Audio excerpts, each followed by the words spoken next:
Welcome everybody to another episode of GDQ Hotfix. I'm Author Blues, and I'm going to be your host for tonight's show. The Hotfix Gauntlet is taking a week off, and so we have a fun show here prepared for you.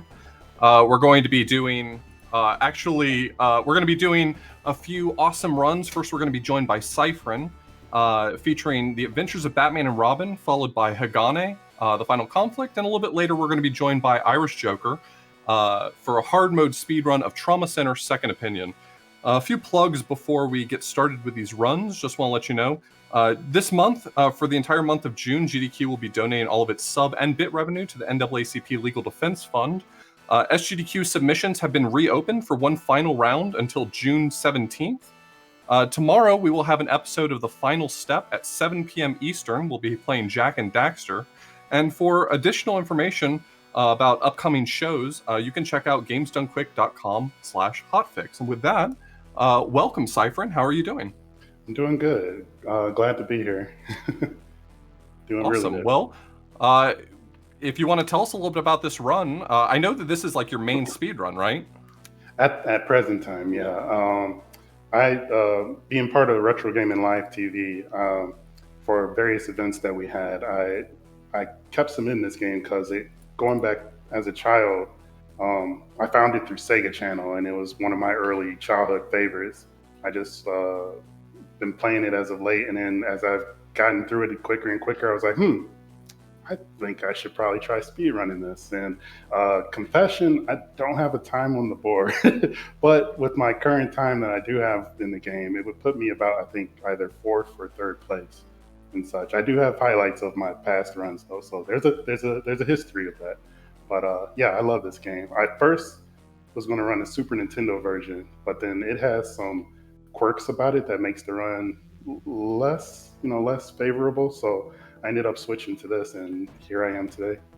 Well, that's awesome. Well, if you're ready to show us what this run's all about, I think we can get kicked off if you want to just give us a countdown. All right, sure. So let me hit start here. And I tend to do start from this screen here. I think other runs do it from character select, but we'll just go ahead count down from here. So 3, 2, 1, go. Oops, wait. Sorry, the intro thing, whatever, the little demo screen came up. So, all right. So here, you all may have seen me grab like an orange power up. You either want an orange power up or this green power up. They're your best two weapons in the game. There's this one blue weapon that is absolutely terrible. You do not want that. Otherwise, like, it could mean a dead run for sure. So right off the bat, I grabbed this orange power up, and we're going to wait here, grab another one. The other power up helps power up our projectile that we have. I want that screen cleared here. And yeah, we're just going to try to hurry and rush through here as fast as we can. So a lot of people, they tend to compare this to, like, if anybody's familiar with Gunstar Heroes. It has like a similar feel in that, you're shooting projectiles, batarangs, bat bolos, and such. But it has some melee elements too. As you see, as these enemies run up to me, I can punch and kick them and whatnot. But right now, just being mindful of the enemy spawns, trying to kill them as quickly as I can, and using this little kick to just move for it. Oops, I'm trying to grab this health here just for safety. This is a really cool sort of 3D look to this scene here. Yeah, I think this game came out a little bit towards the later end of the Genesis life, so it was able to take advantage of like the hardware pretty good. Yeah, there's a lot of like really cool like stage setups and stuff in this game. And even almost, I won't say more importantly, but the music in this is fantastic, as you all will see as we continue on. Ooh, and actually I grabbed the wrong power up there, but we'll work with it. We'll do what we can. So yeah, this is the infamous blue weapon. Hopefully this is the only time we'll grab this. We're gonna try to still use it as best as we can. And this is our first boss fight with Harley Quinn. It's actually gonna make this fight much slower now that I accidentally grabbed that. So we're gonna take this safe too.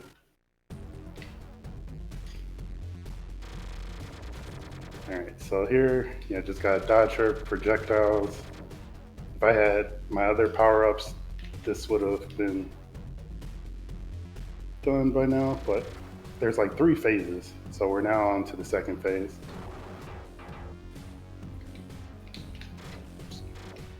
All right.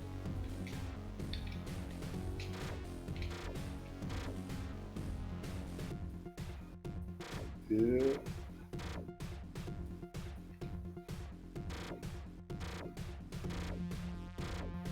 Seems like a tough one for just the first boss. Yeah, she's definitely a bullet sponge. So yeah, now Harley comes out in the 3rd phase. So far, so good. We have not died. That's key. For this game, I want to live. So that's what we're going for here.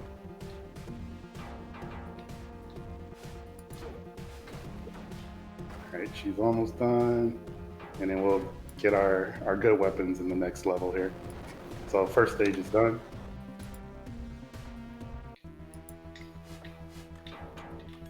And we're gonna wait for orange again.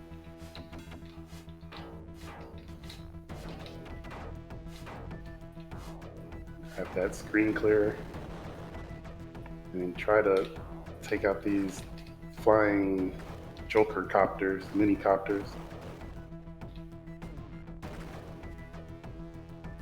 Normally, if I had the right weapon, I'd be able to take out these copters in like one swoop as they come by, but we gotta go a little slow here.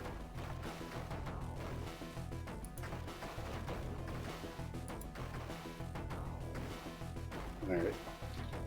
Another opportunity for weapon power-up should be coming. Yep, don't hit me. How much of this run depends on having, just the right power-ups at the right time? Can you kind of wing it, or is there like a real preference for certain ones at certain times? Yes, there's definitely a preference. Like the green one, at least in my opinion, tends to be like the most powerful weapon and tends to work really well against bosses. Whereas like with this orange one, you get that nice spread to take out multiple enemies. But it's pretty good against certain bosses as well. But I think green is the preferred choice. So yeah, it's highly dependent on what weapon you have. So yeah, like I said, if you get blue could mean a dead run. But we're still good here. A little crispy, but we're good. Grab these hearts again just to make sure we don't get overcooked. Oh, and we got this additional orange power up. So another thing is you grab power ups. You want to get like the same color like consecutively, because if you switch back and forth, that was another downside with getting the blue. Your weapon doesn't level up. It just sort of stays lateral in terms of power and effect. So by doing that, I should be maxed out, but I'm not because I accidentally grabbed that blue earlier. But if we grab, I think maybe 2 more orange ones, we should be maxed out with those weapons.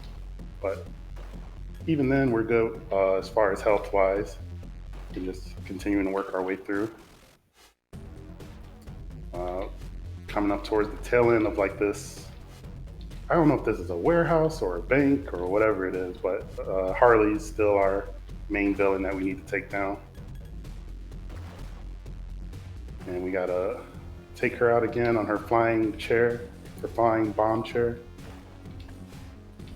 And then blow her up, and then now we got this little 3D wrecking ball in the back here that we have to dodge while we fight her one more time. While we have pieces of the ceiling coming down on us, I'll give you all a little bit of the bat dance here. It looks like this one was this game was based on the animated series, so yes. I guess you can kind of tell that just by looking at it too. Oh yeah, for sure. Yeah, I think around this time, so they had this one, the Super Nintendo one that I mentioned, which growing up that was my favorite. That was because it just felt so true to the cartoon. Like they literally took episodes like right out of the cartoon for that port or version of the game. And this one, again, as you see, is sort of Gunstar Hero / Contra or whatever you want to. And I say that because it. You know, now that you say it, co-op. does feel like Gunstar Heroes. Yeah, and it has 2-player co-op too, so another person can play as Robin and such. Which Dagron, who's going to help me commentate Hagane later, he's looking to run that game with me, which is going to be a lot of fun. That's really awesome. Co-op runs are a ton of fun. Yes, they are. Yep. One of my highlights whenever I actually attended GDQ as well. Is just that's one of the big fun things about GDQ is you get to do co-op runs with people you don't get to see very often. Yep. In the practice room. Oh, it's such good times.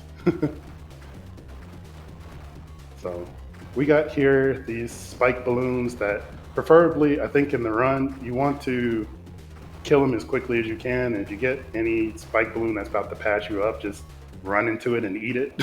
Just so that it gets off the screen as quickly as possible. You can grab this green here. But yeah, so that you can get through the next screen transition. When you pick up a different color than the one you have, do you keep the same like strength level? You just change types? Yes, yeah, you change types. So like I'm maxed out now, which is good. Had I been at a lower level, then yeah, I would just change the type, but I'd still be at a lower power level for that weapon. That makes sense. Mm-hmm. And again, get that blue. Oh, blue, just blue. Whenever I'm streaming this, my viewers are like blue. Shout out to DJ Tatsujin. I think he says that. Blue. Blue always screws me up.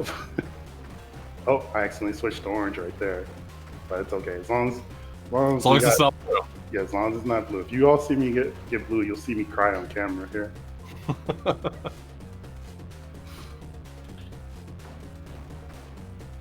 All right, so yeah, it looks like we're going to be fighting our next boss fight with orange, which is okay. I've done this fight with this weapon too, so we're still good. Man, I can't stop seeing the Gunstar Heroes similarities. Yep. It's another great game for the Genesis. Another one I found through Sega Channel too. Most all my like Sega games that I play are through having Sega Channel as a kid. And this is one of the best tracks in the game too, song tracks. Shout outs to Jesper Kid, that's the composer of the music in this game. Very cool. Alright. He's almost going. He's got a little bit more. You know, with just a few exceptions, I feel like most of the Batman games are actually really cool, good games. What exceptions? What would you say that you don't care for? Oh, like, I mean, you know, the obvious ones, like Batman Returns. Oh, like NES Batman Returns? No, I'm thinking of wasn't it for Super Nintendo? The beat 'em up that had the, like, live action... Oh, I love that game. Oh, do you? Yeah, that game is fantastic. I only know it by reputation. I've never actually played it. Oh, is it actually really fun to play? Yes, and oh god, see, now you're tempting me. Oh yeah, you gotta play it. Or Batman Forever, that's the one I was thinking. Oh, sorry. Batman Forever. Okay, yeah, that's the one with the reputation. yeah. Sorry, I couldn't remember which one was which. Though, you know, I have sort of a reputation for liking games that other people don't like. I sort of don't mind that game too much. Uh-oh, my game froze. Ooh. Are there passwords in this game? No, there are not. Well, I mean, we're still relatively early on. It's only 10 minutes in. Oh, we can take it from the top. All right, let's try again. Oh, that's terrible. That was our practice run. We got all warmed up. I mean, what do you even do in that situation? Let's take it from the top. Who cares? All right, let's go. All right, count me in. Oh, oops. Go. That's fine. I just started it. Okay, good. Hey, look. We're scuffed. It's off the rails. Whatever. Timer's going. Just going. Going for broke. Chat's thanking you. Some people arrived a little late, so they missed the beginning of the run. Okay, good. Plus, now we can finally see orange strats against the first Harley Quinn fight. Yeah, it was all on purpose. According to plan. Alright, so yeah, this time I'm being very mindful of what weapons I'm grabbing. Give you all of the bat dance again. Which let me also briefly mention. So I know just like right now when this bank was blowing up, there was a lot of flashing on the screen. Uh, for anybody sensitive to light, whenever I grab those power ups in certain segments of the game, there will be flashing. So just turn away if you notice I'm about to pick up one of those skull looking icons, or also um, later on, so long as the game doesn't freeze again, there's a particular boss fight that will have a lot of flashing light, and I'll call it out just so that anybody that's sensitive to it, that they don't hurt their eyes or anything. Is that a common place for the game to crash, or was that kind of a one in a million that we got to experience? 1 in a million. That has not happened to me before. All right. So I'm like, please. GDQ brings out the best in runs, you know? Yeah. I'm like, don't do this again. Don't you do it, game. Don't you do it. Nah, it's fine. Someone in chat pointed out, rightly so, that the game froze as soon as I started bad-mouthing other Batman games. So I just want to be on the record as saying that we here at GDQ Hotfix love all Batman games equally. You're right. Alright, so now we're coming up to Harley with the orange weapon. And hopefully this goes much quicker.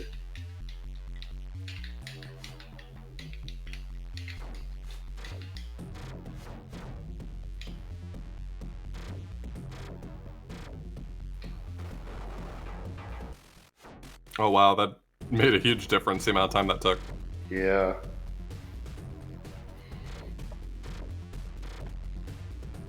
So yeah, we just, right now our weapons powered up to shoot like 3 projectiles. 2 of them are weak and 1 of them is like maxed out. And it's totally eating at her health. And done. All right. Yeah, that practice run, all according to plan.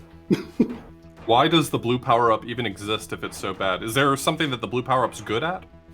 Or is it just really, truly just terrible? I think there's a certain enemy that it sort of does well against, and that's probably around like stage 4. There's these little, like, I call them like toy men. I don't know what they are, but it tends to eat those enemies pretty good. Wow, having the right power-up here is just destroying this stuff. Yeah. Okay. Ooh, we got a 1-up too.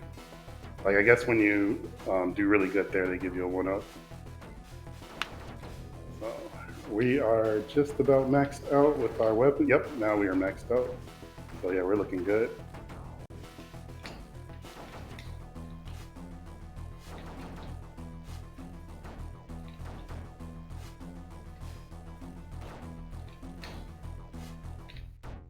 Alright. Gotta watch my health. Health is getting a little low, but we're still good here. Just jam our batarangs as we make our way here. Grab that screen clear. Another 1-up. Down for safety, take out these guys and collect the hearts that jumped out of them, or popped out of them. And then you gotta clear these enemies again. So yeah, pretty much this game is mostly, as you see here, just wave after wave after wave of enemies. There is one exception though. The 3rd stage is a flying stage, almost like, auto-scrolling Gradius style. You're on like a bat glider going through the city and such. So that's where things sort of switch up there. And that auto-scroller, in my opinion, probably is like the longest auto-scroller in any game period. That one stage alone is like 20-something minutes. All right, so made short work of her.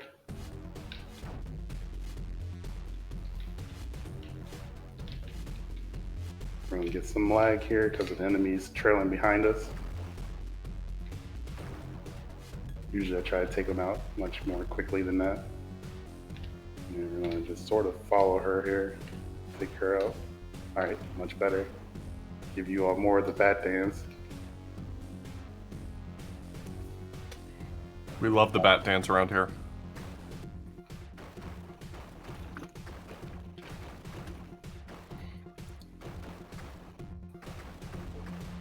Just looking at the animation, it looks so much like Gunstar Heroes, like the way that Batman's always on the tips of his toes and he always looks like he's in a full sprint. Mm-hmm. I don't know, it's just, Almost now that you've said it, I can't stop seeing it. makes you wonder. Like I have no idea, but maybe they have like a similar engine, or one. I forget which came out first, but maybe if this came out after, maybe this was built off the same engine. I have no idea. But yeah, there's a lot of similarities. Even you can hang on to ceilings too. Like in Gunstar, how you could hang on from various things. You could hang on from stuff in this game too. Just so many gameplay similarities. Yeah, this is a really good-looking game. I mean, like you said before, this is toward the end of the life cycle of the Genesis. I mean, they were very clearly making good use of the tools. For sure. But yeah, here again, just eating the balloons. At this point, if I can, I'd like to get the green weapon. That's the weapon I'm used to using here, and it makes very short work of the balloons here as well. So, yep, there we go. And now we're ready to go. And get by these enemies. Watch out for these guys. Ouch. Ouch. Alright. Push him off. It doesn't seem like you really take any knockback in this game. There is some. Like, okay. I think it depends on the enemy. Like, Harley was a good example. Her, when I was fighting the first boss, when she was in the machine, she was pushing me around all over the place. But like these balloons, I don't think they give you knockback. Yeah, you stand there for them. But you might see it when I get to the Joker fight. He might push me around.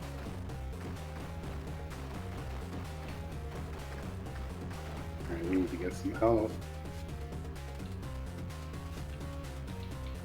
Ouch. Someone asked, does Cypher and play any modern games? You got any modern games? Even if you haven't been speedrunning them, you've been playing anything?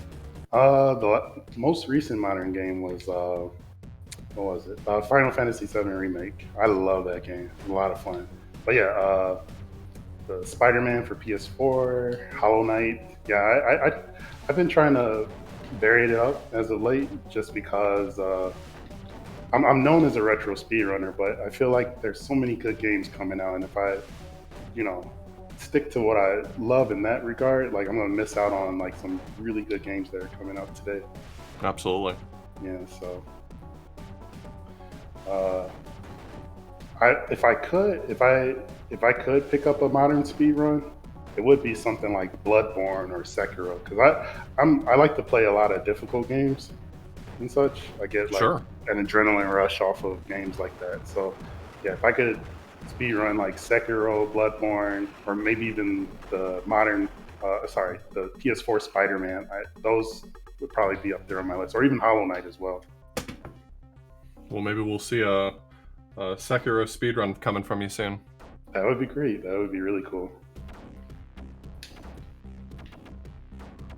All right, so we're on the Two-Face stage again, going up the elevator, and I'm not going to say anything, but ideally, we just want to kill or take out these guys as quickly as we can while they're sliding down these ropes. Preferably, I like to, as long as they don't touch the ground, I feel like I'm doing a good job. Oh, he touched the ground. Okay. So yeah, as long as they don't touch the ground, then I'm taking them out pretty quickly. Doing what I call the jumping idiot or jumping maniac, just because I'm jumping all over the place.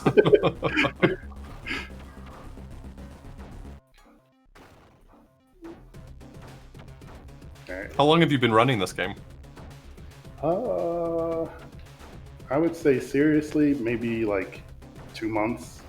Okay. But I've been playing it off and on for Retro Gaming Live TV and maybe some other events here and there. I forget at the moment, but yeah, off and on. It just, again, it started out casual, like, man, I want to beat this game. This game is so stupid hard. And then it just was like, I'm actually getting pretty decent at this. I'm not dying as much. Is this game known for being casually pretty difficult? Yeah, it's known to be rough. Okay. You make it look so easy that I was starting to get the impression that it might actually be easy. Yeah, no, it's a tough one for sure. Oh crap! Ouch! We need some health after taking that hit. So these green guys tend to drop health. Oh, and there's a nice big heart there. Mmm, tasty. All right, we're good. Back on the rails. Back on the rails. All of it was planned, people. It's just putting on the show. The tension is staged. All right, so I think we're coming close to the end here. Again, this is just mostly just taking out these guys as quickly as we can, and then at the very top of this elevator segment, we have Two-Face. And how I know I'm coming close to the end is these lights that I'm blowing up in the middle here, they tend to, well, when I'm getting close to the end, they drop like a 1-up or certain power-ups.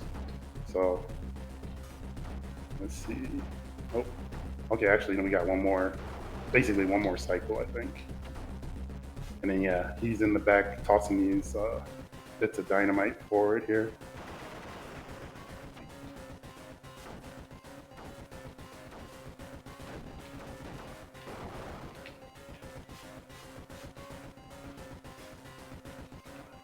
All right. Now I'm gonna say I think this is the last cycle, the last segment. Okay. Yeah, I'm just imagining if I was unfortunate enough to play this as a kid, like I would have had no chance. I don't think I even got off the first stage as a kid. Okay, there's the 1-up. So yeah, we're coming up to the end here. But yeah, the first stage, Harley used to give me a lot of trouble. But we have this airship with these turrets. I think it's debatable as to which weapon is better. I like green. It feels like it takes out the turrets much more quickly than orange or red here. But orange and red again gives you that spread, so you can hit multiple turrets. So, but green. Yeah, I imagine if you're landing most of the axes, it's probably got to be better to do it with the axe. Well, it looks like an axe the way it spins. I don't know what it. Oh, the batarang, yeah, the orange weapon. Yeah, so orange or red is the batarang. Green is like the bat bolo. Okay. And blue is like ninja stars. We absolutely despise ninja stars. Gotcha. But that's Two-Face. He's down. The way they spin, they look like video game axes. Yeah, like almost Castlevania-ish. Yeah. All right. So yeah. It's such a good-looking game. Oh yeah. And all right, so now we're on to, again, what I feel is the longest auto-scroller known to man or unknown to man. Probably feels longer when you're playing it. Yes, it does, especially when you have to do multiple runs and, you know, you lose a run and have to reset and come back through here again. I'm actually going to pick up red or orange here. I think green takes out the copters faster, but this weapon will come in handy for a mini boss that's coming up. Not even like halfway through the stage, it's like a quarter of the way. It's good that everything drops hearts, because it also looks like it's nearly impossible to not take some hits. Yeah, it's very forgiving here, for sure. There's some segments though where you're gonna, well, you might hear me like, please give me some health, but so far so good. So far so good.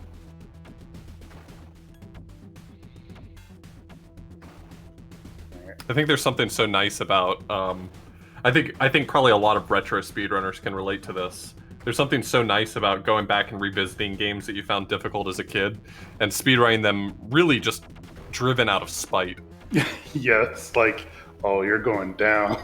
You're going down big time. One of the first games I ever speedran was Kiwi Craze for the NES because I could never beat it as a kid. I'm not familiar with that game. Oh, it's rough. Oh, is it? It's terrible. It's there's a version of it on the TurboGrafx. You should try that version. Okay. Yeah, I have to check that out. It's awful. Go try it. Hey, like I said, I'm one of the people who's like, oh, like everybody hates it. I'm like, I actually really enjoy this game, so we'll see. This game looks super cool. I guess your opinion of it probably is informed by how many times it's killed you. Yeah. Well, of course, after a while, like, now that I'm at least able to speed run it and stuff, I'm like, yeah, this is the best game ever. But before, I probably like wanted to toss it out the window and whatnot. But I highly recommend, if no one's played this game, please, just like Kiwi Craze, give it a try. Give it at least a try. Okay. Rocket almost got me. If you know, it's preferred to clear the screen of the rockets, like, eat the rockets basically before, they fly around and just waste time. But just for safety here, I'm just trying to survive them. Try to minimize my hits. Give you all a little back glider dance too. So with the whole dancing thing in most all my games, if there's some kind of down period or whatever, I find like some way to make the character dance. Like, if anybody's seen my Shadow Dancer GDQ run, like, there's an elevator stage on there that I like. Whenever there's an elevator, I like to dance. So you be on the lookout for that, I guess. But yeah, we have the back glider dance here. But this was the mini boss that I was talking about earlier, and he's actually cooperating very well. I'd like to take him out in the upper right here so that I can then lock him in the corner. But ooh, he killed me. But that's fine. We got 4 lives. The downside is that when you die, you go down like 2 levels as far as your weapon. So I have to pick up some weapon upgrades here. And unfortunately, I couldn't lock him in the upper right corner, but he's gone now, so we're good. Made short work of it. Thank you. So yeah. This is another really good looking level. I mean, the building effects, and you can see the street down below. I mean, they're really doing some impressive things with the Genesis here. Yeah.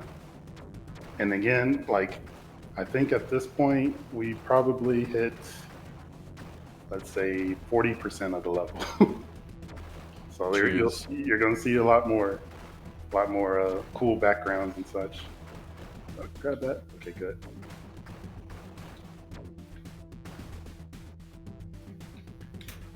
Yeah, the orange weapon makes short work of those biplanes too. Those tend to take up a lot of time just because they're flying in their patterns all over the screen. So if we can take them out like just as they spawn, that saves a lot of time. I'll take that. So would you say there's like a specific type of game that you like to speedrun mostly? I think I'm attracted to just challenging games, just really hard games here and there. Okay. Like with Shadow Dancer being like a one-hit kill kind of game. Right. I tend to be drawn to. Ooh, sorry, I'm getting shot up here. Yeah, I tend to be drawn to if it's besides challenging, I'd say if it holds some form of nostalgia for me, that tends to drive like what I pick up. Nostalgia is a strong motivator. It is. It definitely is. And then that also adds to when people are like, "Oh, you like that game?" I'm like, "Man, I grew up with this. This was great."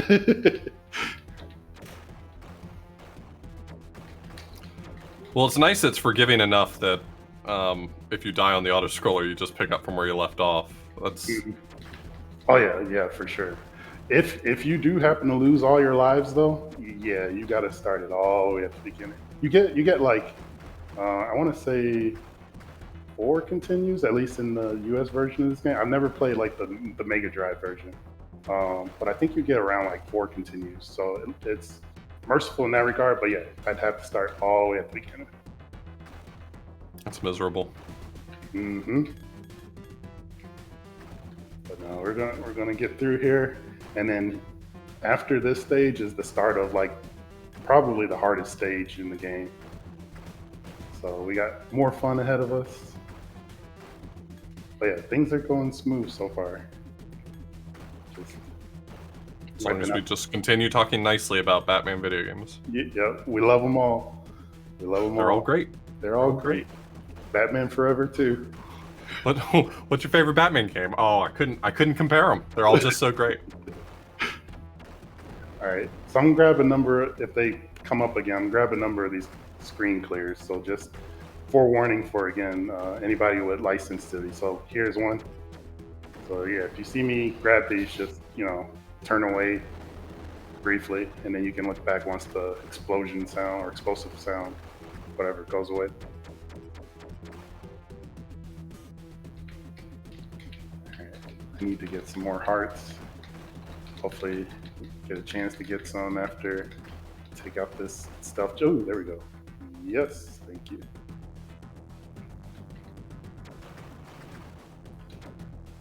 Yeah. Cool. All right.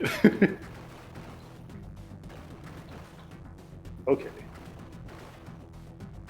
All right. Everything is fine. It's an interesting stage to watch, but you're absolutely right. It feels like it's been like 3 levels. Yep. It's so long. Yeah. I think this tends to be a turnoff for people of the game. Sure. But, like, even after this, I say there's still like so many like really fun stages. If you can bear through this, then please give this a shot. But yeah, I can't sugarcoat how long this is. Oh no! God no! Here we go. Oh boy. Yeah, now the fun really begins. Cyphern just got done mentioning that he really loves hard games, so he thought he'd make this one a little harder for himself.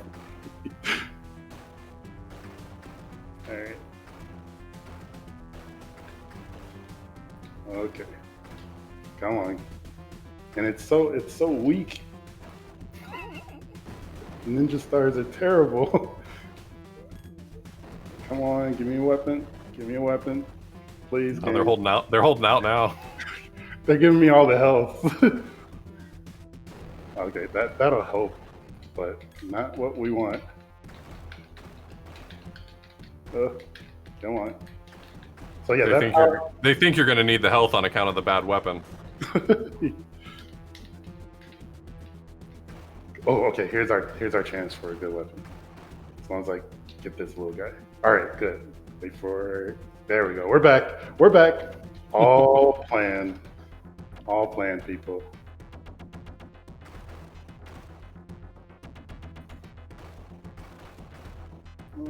Wanted that power up that they would have dropped, but the guy he exploded off screen there. But it's okay. We're just gonna keep wailing into this. Ouch! Wail into this guy, and his cousin shows up.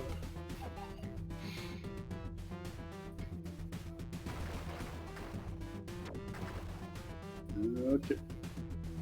Oh, there we go.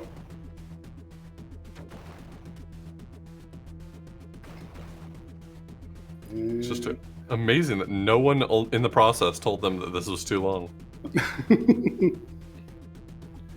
Yeah, that's a great point. Like, I'm surprised by that as well. But now we're pretty much near the end, but we have to go through, you could say, this airship, this giant airship here. So we're about, like, I'd say 85% through this.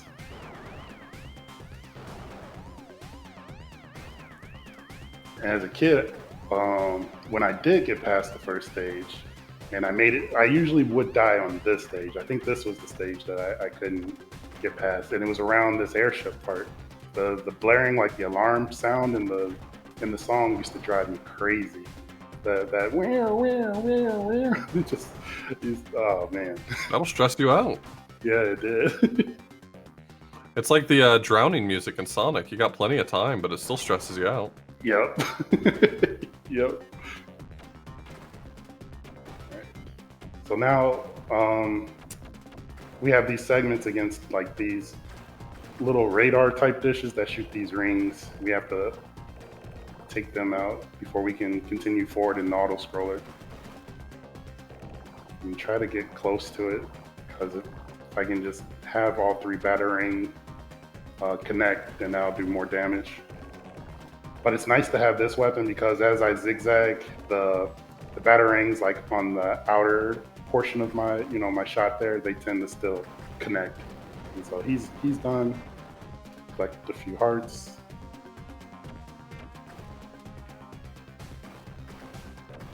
I want that.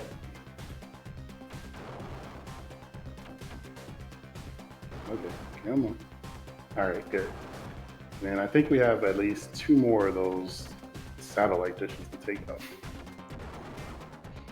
Of course we do.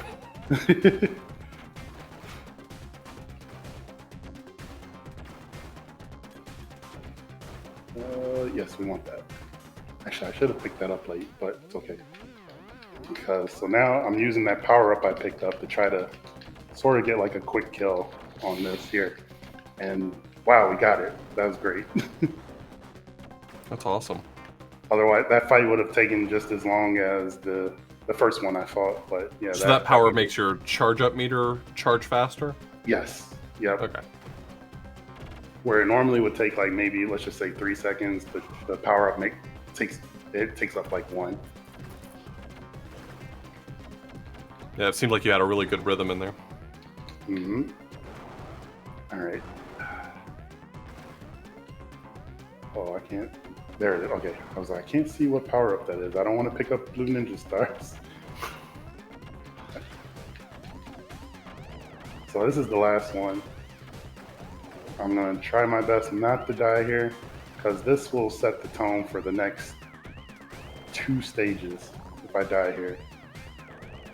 So we're going to just take this a little safe.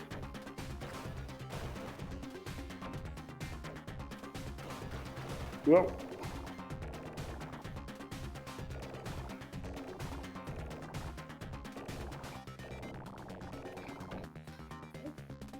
Take him out, grab those hearts. This fight is hectic. Yeah. Whew. But we did good. We made it. And we got a good amount of health for it. Oops. Whoa. Sometimes these rocket spawns don't shoot. They just let you continue forward. But as you see, they try to get a cheap shot there. But here we are. Our boss fight, which is technically the penguin. I think it's the penguin because based on the episode of the cartoon that this helicopter shows up in, it was a penguin episode. So we're gonna try to maneuver between his bullets as he shoots at us here.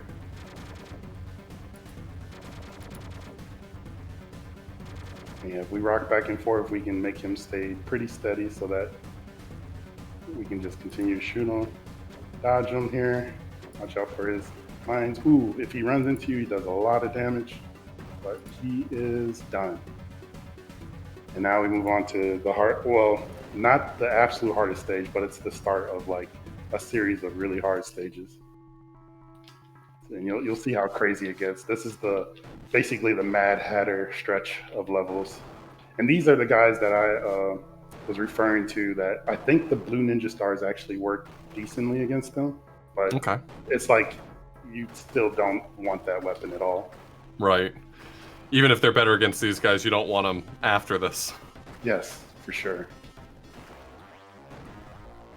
Can you jump into him like that? Come on. Blow up. Ouch. Alright.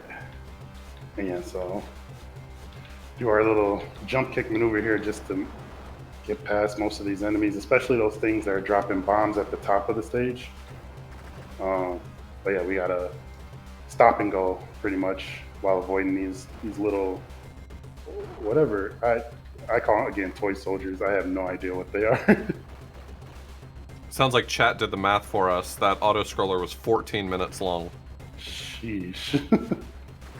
Yeah.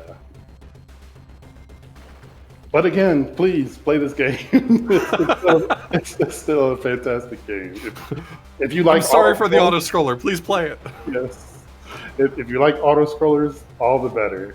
Come play this game. If you don't like auto-scrollers, it's still a fantastic game. Right. So he's trying to chase me down. We can outrun him. All right, good.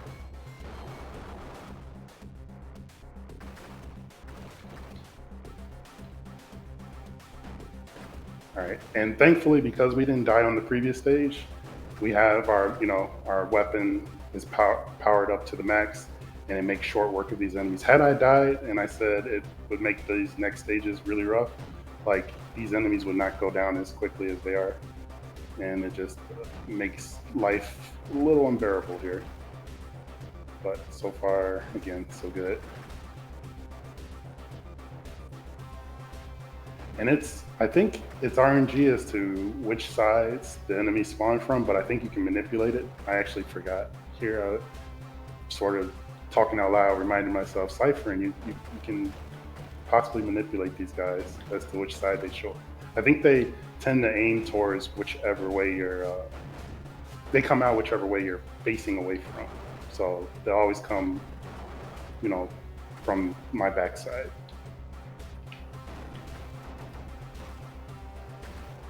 I think we're getting close to the end of this stage. Yep. This part just seems like a pain. Yeah, with the depowered weapon, it's really rough. Now we got another boss fight, which is the Cheshire Cat from like Alice in Wonderland. Again, because Mad Hatter stages. It seemed to me like this was the one fight in the game that I felt was out of place, even though, Cheshire Cat or whatever. I was like, I don't know. I felt like they could have put in more villains, like more bat villains, and maybe, granted, Catwoman doesn't make like mechanical monstrosities like this. Maybe they could have done something with Catwoman, for example. I don't know. I assume that these have to be making references to some of the episodes of the animated series. I don't remember this at all. Yeah, I infrequently watch the animated series, so I don't remember much. Maybe someone in the chat might recognize this from an episode or something. There's someone in chat right now, I'm sure, who's like, finally my time to shine. My near encyclopedic knowledge of Batman the Animated Series is going to finally solve the problem. Uh-oh, we're close to dying here.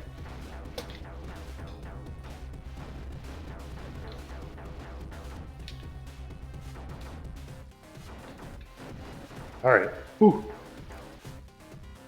All right, so we've taken it out, but one thing to be wary of is that this boss has a final attack, and right there, as its face drops, it can hit you still. With my health being as low as it is, it could have killed me. But now we're officially on the hardest stage in the game. So this one, I might go quiet at times, but we're gonna get through this. I can see why. Yeah, while you're focusing, let me do a quick plug. Just for everyone's information, Hotfix is funded in part thanks to your bits and subscriptions, so please do consider subscribing to support these types of broadcasts. Don't forget that if you have Amazon Prime, you can link your Twitch account to subscribe for free. And for the entire month of June, GDQ will be donating all of its sub and bit revenue for the month to the NAACP Legal Defense Fund. So yeah, what makes this hard is these flowers here that shooting out like these fire projectiles. Like they do a lot of damage, and still a good chance I might lose a life towards the tail end of the stage. Just trying to get through them quickly, so we'll see. Whoop.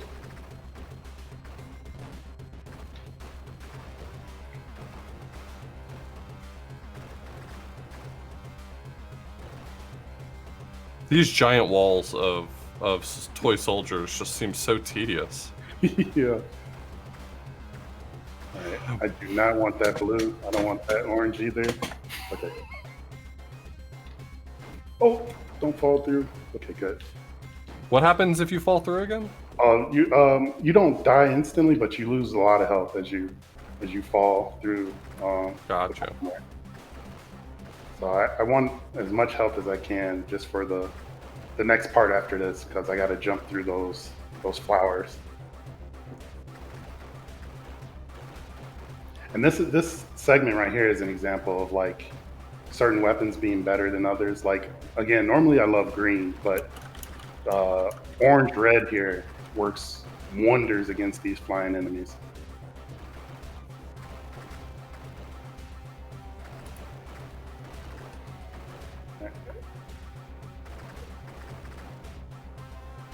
Yeah, it seems like managing these giant crowds of enemies that you've got the right weapon.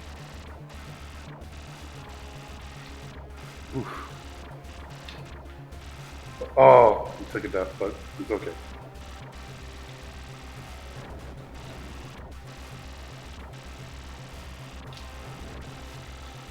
All right, we're through. So this is the segment coming up after I take out these toy soldiers here. That, or oh, you know what? Now I just realized maybe that's like Tweedledum and Tweedledee. I'm like, it just, I don't know why all of a sudden it occurred to me just now. But after this segment, after I kill these, is when the flashing crazy lights come and crazy colors in the background of the stage. So if anybody who has a sensitivity to light or a condition or so, just please turn away. And after you hear the crazy sounds end, then it'll be okay to look. So once now this is where it just gets really psychedelic and it hurts my eyes. I know that for sure. So I gotta dodge. This game's taking us on a journey. Yep.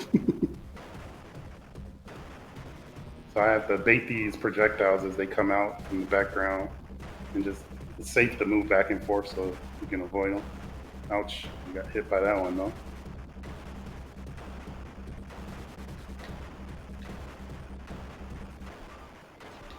And it's hard to see them after a while. Yeah. Okay, here's the flashing. Please look away.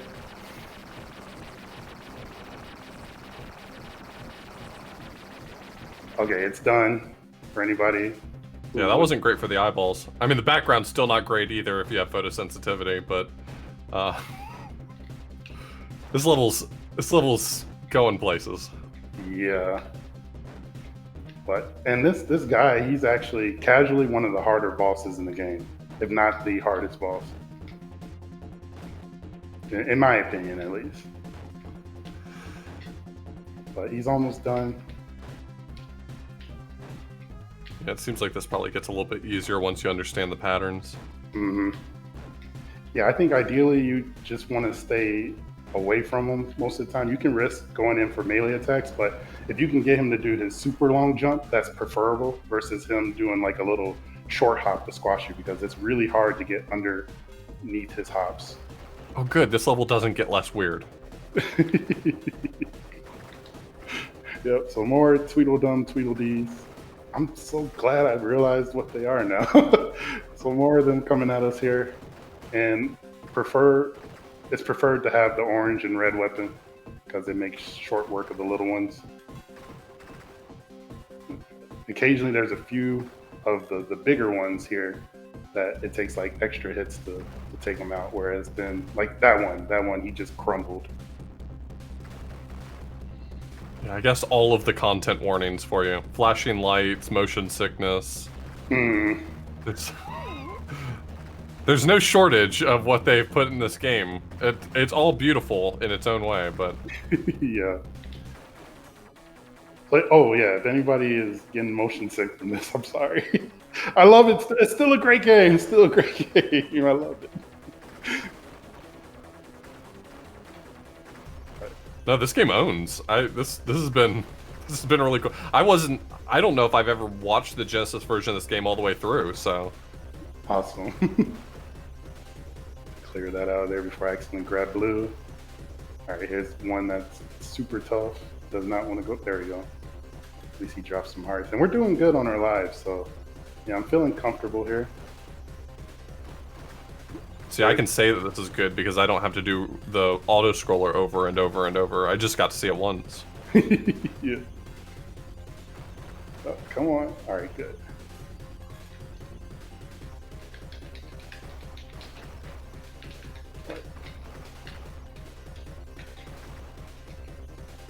The pinnacle of blast processing. Alright, yeah, I'll give you that one.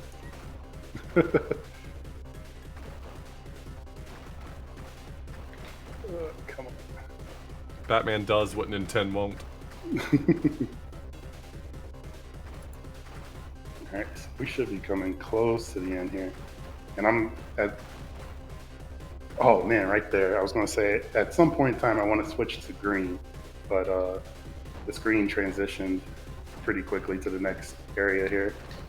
So somewhere here, I want to get a green weapon. Because then that'll set me up for the next fight. Ooh, which right here, we're going to wait. Okay, now we can hurry up and get out of this stage. So this is a cool, neat stage as well. See all the little pictures in the back changing there.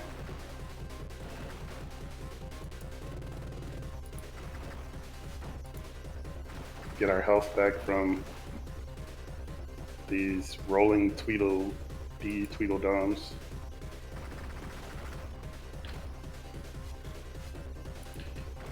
Oh, another warning, I guess. There's an audio sound that happens here in the music that sometimes people said it's a shrill sound that some people get a little nerve-wracked by it or unnerved.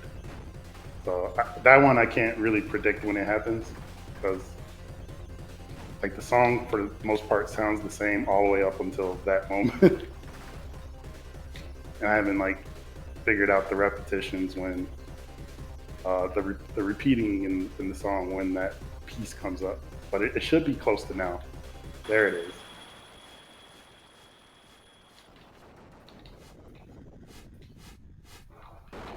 Take out that cup so it can stop following us. Now we gotta avoid the sugar cubes.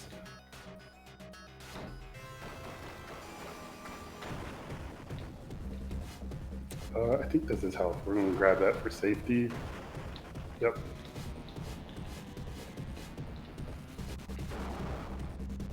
And we should be near the end of this stage.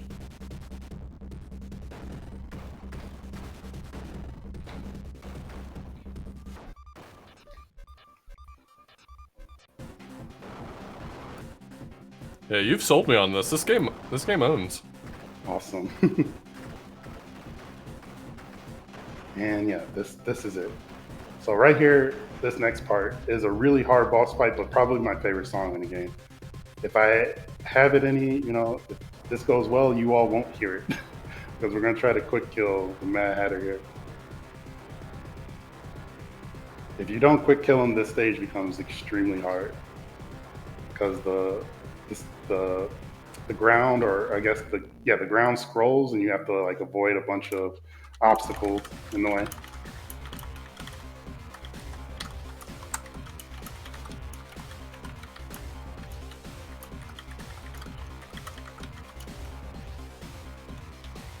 All right, he's close to death.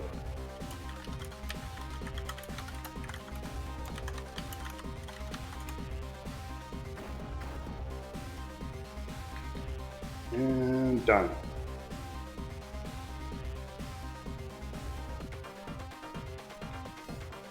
So yeah, this stage can mess up your eyes too with how fast the checkered chessboard or whatever there scrolls, but we got through. And we are on the last stage, the last stretch of the game.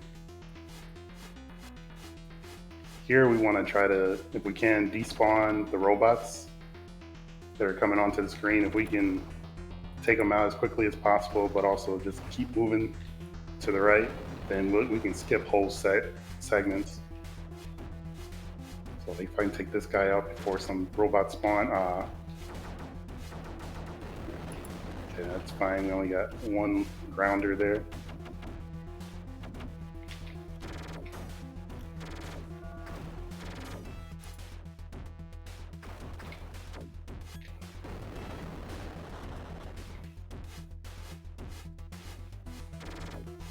All right.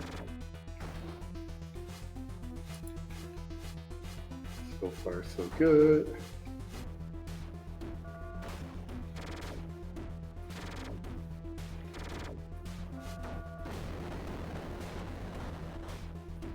Ooh, okay. And health is looking low, but lives are looking good, so not too worried.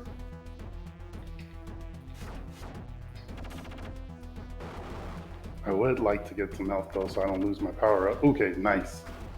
And we took out that flyer. Oh yeah, that was the big one. Yeah, we dropped a good amount of hearts.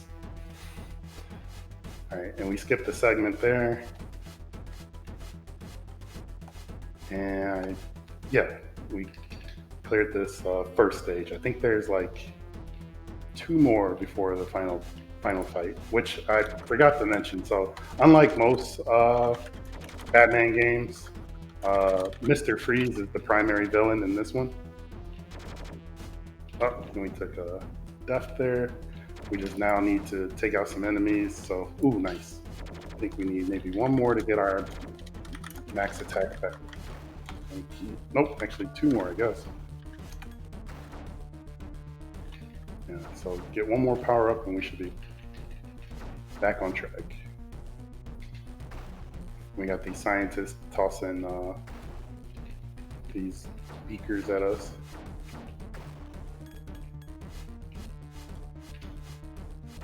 Are there any existing co-op speedruns of this game? You know what? I don't know. Or at least to your knowledge? Not that I'm aware of, no. So I for a while have wanted to co-op this with somebody. So I was happy when Dagron mentioned to me that he wanted to do this with me. Because yeah, just going to GDQ, I'd be like, hey, somebody play this with me. And they were like, oh no, not that game. It's not the response you expect. Yeah. So yeah, I'm looking forward to when we can actually get some runs off the ground. Look at this these dweebs out here coming out throwing test tubes at you. Yep. All right, so now we got our last auto scroller. Last like full-fledged level in the game before we get to the final fight. And we're maxed out again, so yeah, we're looking good here. I just gotta... This was developed by Clockwork Tortoise. I had never heard of them before. Yep. I honestly don't remember what else they've made, but I definitely appreciate their work with this.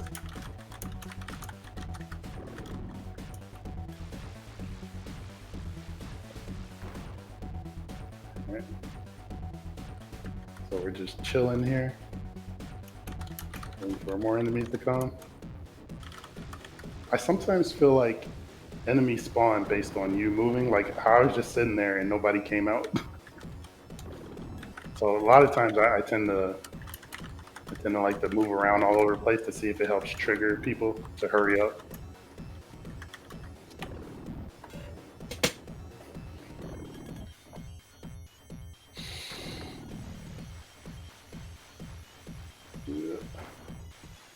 What other games did Clockwork Tortoise make? I'm just like imagining that they just hired a whole bunch of people and said, who knows how to make cool stuff on the Genesis? And then they just added everything in. Because there's pretty much every level's had some sort of like interesting feature that most Genesis games don't have. Mm-hmm, mm-hmm. Yeah, I have to look it up after this again. Try to drill it into my brain. What else they've come up with? I know at least as far as Jesper Kidd, again, the composer for this, he went on to do a soundtrack for another game that I like, or at least loved growing up, called MDK2. I streamed that recently. It has a lot of like Matrix type vibes to it as far as the soundtrack goes. And I think you could pick up on that a little bit with this soundtrack too, like how it could eventually like go in that direction, you know? Right. Yeah, the music's fantastic. It's all done by one person, it looks like. Mm-hmm. Right. Clockwork Tortoise was former employees of Malibu Graphics, which made Batman Returns, or Malibu Interactive. They made Batman Returns. The Super Nintendo one? 1993 Batman Returns for Sega Mega Drive. Oh, okay. Yeah, so apparently, while it is a company that has not made anything else, it was made up of employees from the team that made Batman Returns for the Genesis. Oh, that's cool. Sorry, I'm nerding out over this game. It's just, it's weirdly gorgeous. Yeah, so this is the final fight with Mr. Freeze. If we can, we'd like to keep this flyer alive and just dodge him, because then it allows us to continue to wail on Mr. Freeze and he doesn't go into this pattern here where he shoots these bullets and goes across the screen. Because then I have to adjust my shot or adjust Batman to make sure I'm still hitting Freeze. Of course, it gets in the way.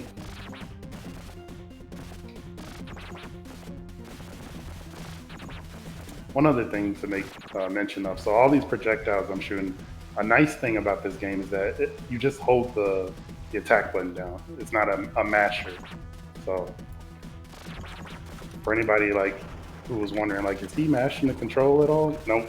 I just been holding the button, and based on like what direction you press before you hold the button will determine which direction Batman will shoot. And time is coming up now. Again, I do it when he loses control. So there you have it. That's the adventures of Batman and Robin.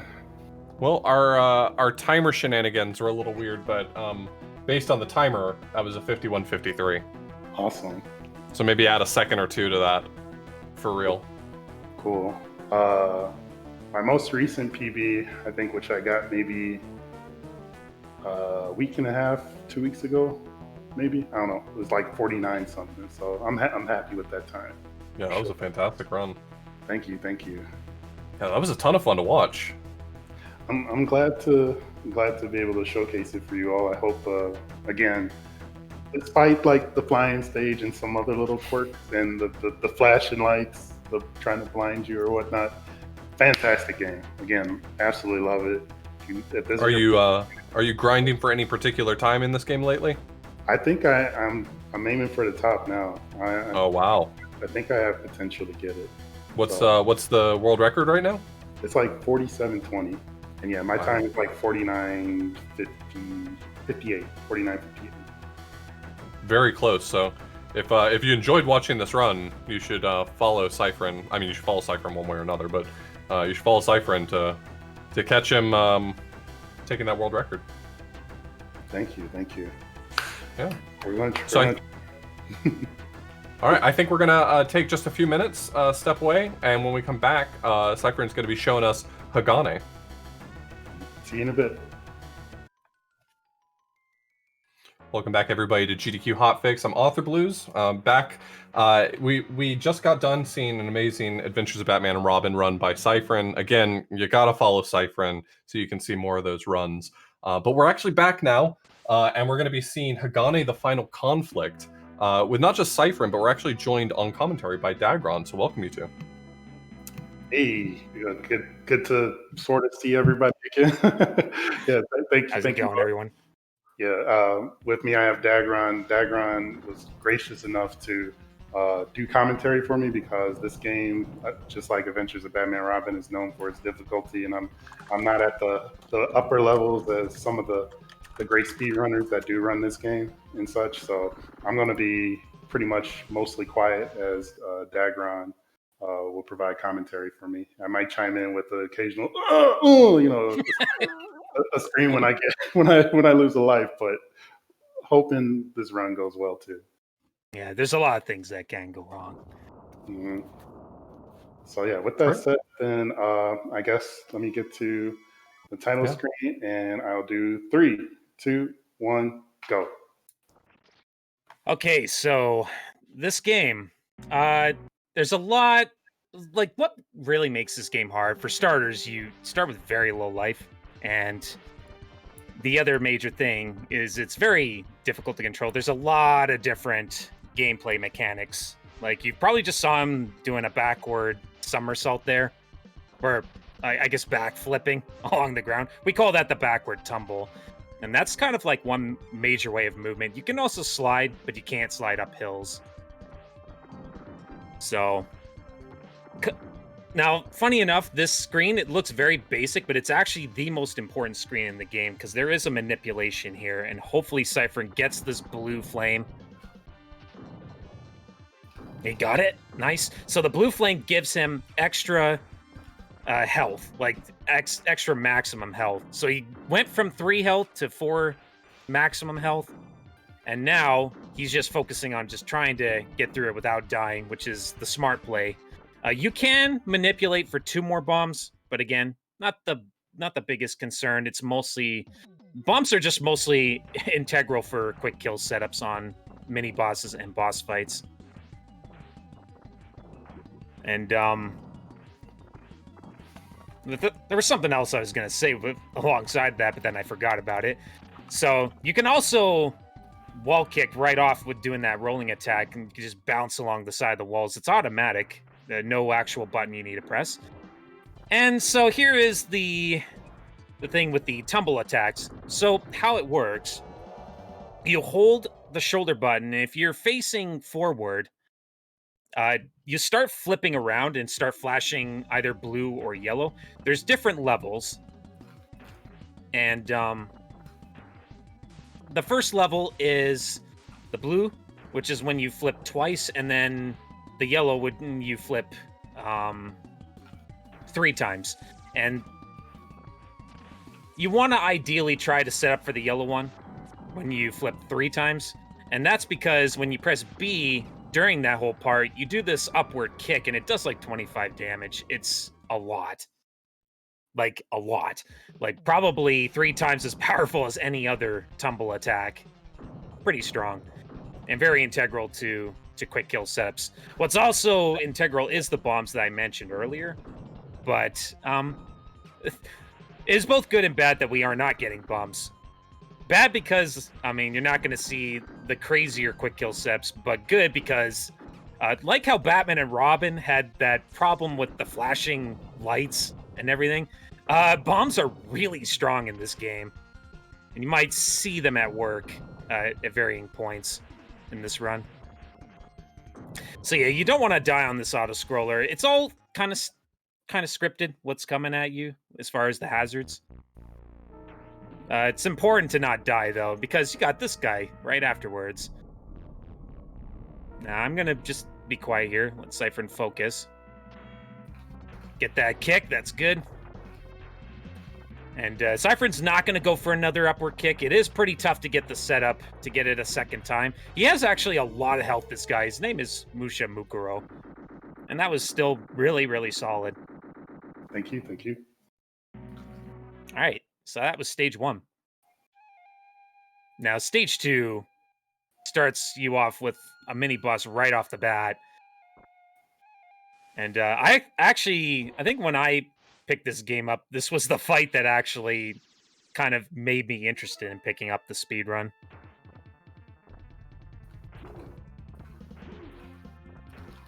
Oh, missed with that flying kick. So the good thing, though, is that fight doesn't have much health.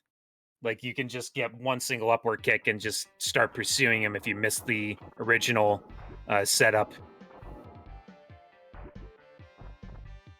Now, this screen here, 2-2, very, very difficult screen. And a bit awkward in the way of trying to move. And already Cypher's in a bit of trouble here. Gonna get that health. And yeah, jumping in this game can be a little bit awkward. You don't actually have much horizontal momentum moving forward unless you actually do that sort of horizontal spin forward. Cypher taking it nice and safe, which is the smart play. So you can actually get through these laser things. Very nice. And then he's going to go with a flying kick to get through the double.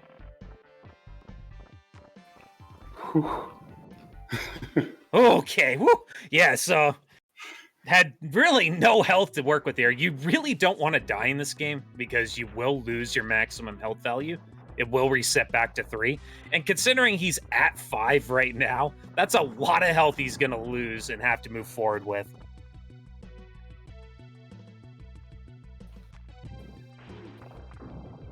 Right, very nice kill. Now this is another pretty tricky screen to do, especially during this final climb here for the screen. Interestingly enough, one of the big problems I tend to have with this game is usually when I bounce off something and I'm only barely above it, I usually will do that horizontal spin forward, which is not usually what I want to have done. But Cyphern had a very consistent setup there, so that was really good. Now, the other reason this game is really evil is because of boss fights like this one. So M. Makashi has a 25% chance to actually give you the ideal pattern here. And sometimes he can be a jerk and camp the middle of the screen, which is not good. There is a quick kill setup here, but it does, again, revolve around the use of the bomb.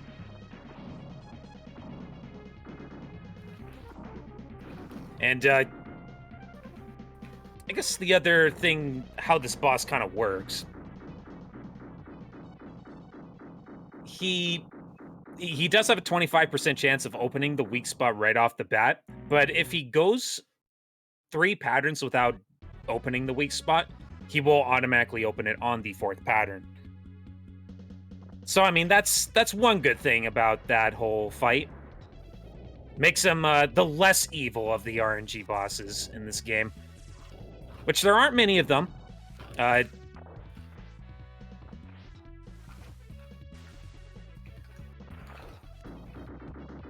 Really nice. So once again, kind of taking advantage of a number of different sort of tumble attacks using that projectile.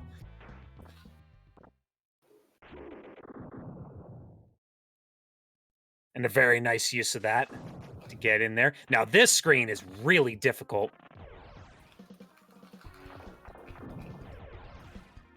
So there's I mean, assuming Cyphern's gonna take this part safe or not, to do this part optimally. We're definitely gonna take it safe. Yeah, this is he's not in a very good situation health wise. Oh yeah, this elevator section is really, really rough.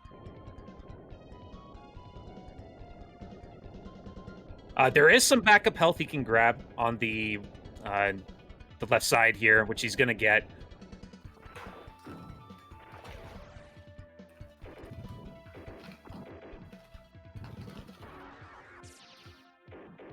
Okay, yeah, there's that bomb. You see why I say the bomb is really, really strong in this game. All right, and yeah, there's all that health, extra bomb, and an extra 1-up. He still has to get through this with just 3 health, which is still pretty scary, because this next section's probably the craziest of the entire room.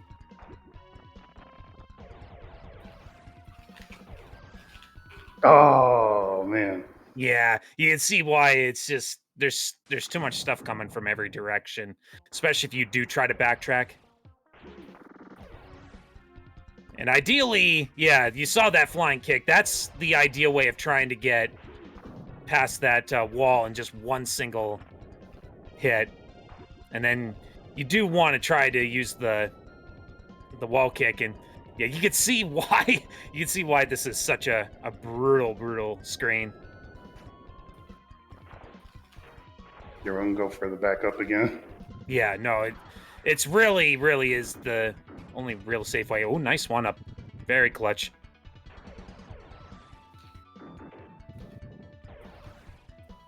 There's that there's that lag. This game can get pretty laggy, especially when you use the bomb.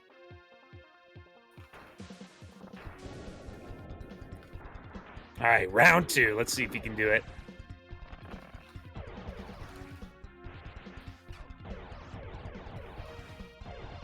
Oh, nice. That was really nice. Oh, don't die now. Oof. And of course, on top of that being such a difficult screen, he's still got to get through a mini boss here, which is coming up here. Oh, no. All right, we're going to burn a few of these.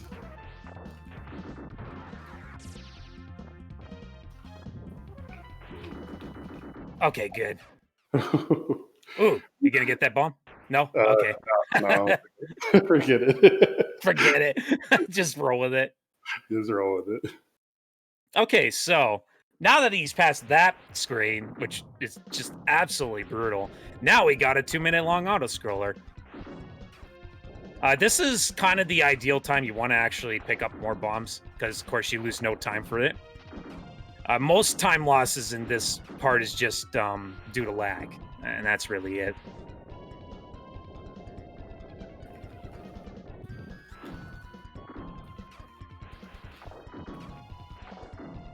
And there's 2 screens for this auto-scroll. Like, this first one only takes about a minute long, and then the next one's about that long. 4 maximum health is not ideal going into the boss of the stage, because it is kind of a damage race in a sense. Mm-hmm. Of course, a lot of safety can be taken. You know, you can use your bombs, use some iframes. That's kind of the beauty of using bombs. They do grant you the iframes on top of all its seizure-inducing effects.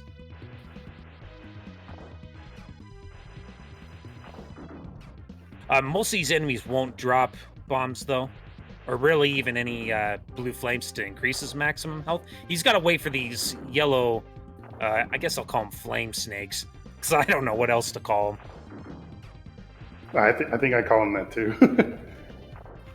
Yeah, these guys right here. Dropping a lot of health, but not like the blue flame to increase his maximum health. He's got 2 more that are going to show up, though. Let's see if maybe he might get a little bit more lucky here. Oh, actually 3. Okay. Yeah, no. Oh, he got a bomb off that one, though. And I missed it, though. I didn't pick it up. Dang. It's still 4 bombs. That's still workable. Mm-hmm. All right, so Ju, I guess. Yeah, this is the boss. So 2 different phases to him. I can do a charge. Can do it a number of different times. A number of different attacks he can do. However, still pretty short fight. And there he goes. I never seen it charged that many times. Yeah. Yeah, it's a random number how many times he charges. Actually, might have been a she, too. Long hair. Ooh. Yeah, so this part here... Ooh, very nice bomb pickup there. There is a one up here that Siphon's going to get, just for safety. Oh, come on. If I miss it... Okay, we got it that time. Good. Right, good. Yeah, not the most generous spot they put it at.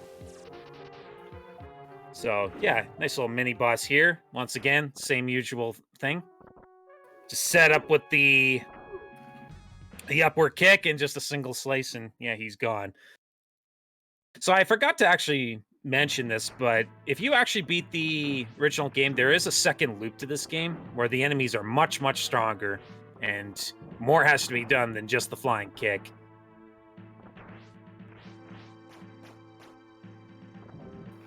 So Cypher here, he's kind of on a bit of a global timer here with these platform patterns, and he just missed it. Barely missed it.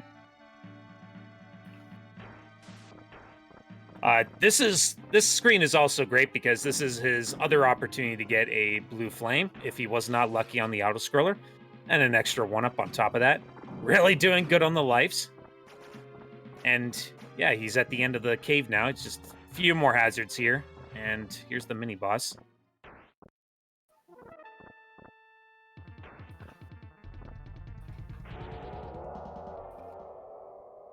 Easy fight. All right. You ready, Cyphrin? This screen. No, I'm not ready. So this screen is another really tough screen.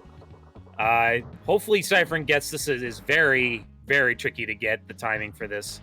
But he's got bounce off an enemy here. Okay, he's missed it there. Yeah, he's going to try again. He wants to bounce just high enough to bounce off that wall.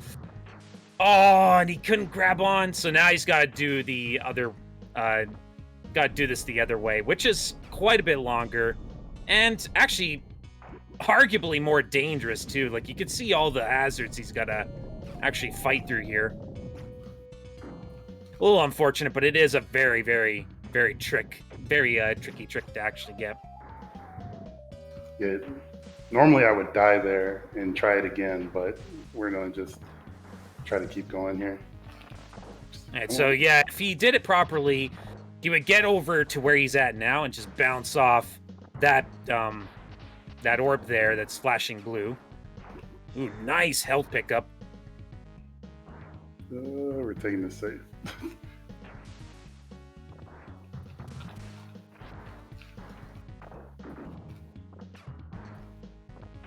You definitely don't want to get this far just to die at the very last stretch there. Yep. All right, so Jiosodama. I think that was his name. Anyway, we'd like to call this guy the Fire Wheel Dude. He's a very tough fight. He's probably the toughest fight in the game on an execution level. And his pattern is very dependent on your current movement. And there's 4 different phases to the fight. And it's very, very tough to actually get the ideal tumble on him. Unless you actually have an elaborate setup like, say, Ohan. Alright, so this second phase here, really, really tricky. Gonna use that bomb to try to get rid of all these different things flying out of the fire wheel. They take 3 hits respectively, although with a bomb, I think it's only 1 hit. And now he's on to the 3rd phase. And this phase, he's just gonna keep trying to slam himself down. And there we go. He's got the hit. Now he's got to get 1 more flying kick, and that should do it. And there he goes. Yeah, you have to actually get like a couple more swipes on top of the upward kick on that final phase. That was pretty good. Well done. Thank you. So, we're on to the last stage, and this is sort of a gauntlet. This is also a nice little place to hopefully get some extra bombs if you're actually low on them. And, are they ever going to come in use? Because, remember how I said there's like 2 different boss fights that were like really, really evil for luck? We've already met one of them in the 2nd stage. The last one is like literally the second last fight of the entire game. And it's like the worst thing ever. But first, Cyphern's trying to deal with this guy here. Upward kick and a couple swipes usually does the trick, but unless you're set up in the correct location, it's not easy to actually get that hit. Always a guaranteed blue flame off that guy too, so that's really good. And we're not done yet.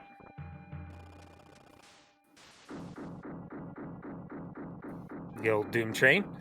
And we got 1 more fight here. Oh. All right, so he missed the upward kick. Oh, he got it. Okay, nice. That was a very good recovery. Yeah, you miss that upward kick. A lot of these fights become so much longer. Now, this screen is actually really interesting. Nice little skip there. It takes him right to the end of the screen. And then he just has to roll his way or slide his way to victory.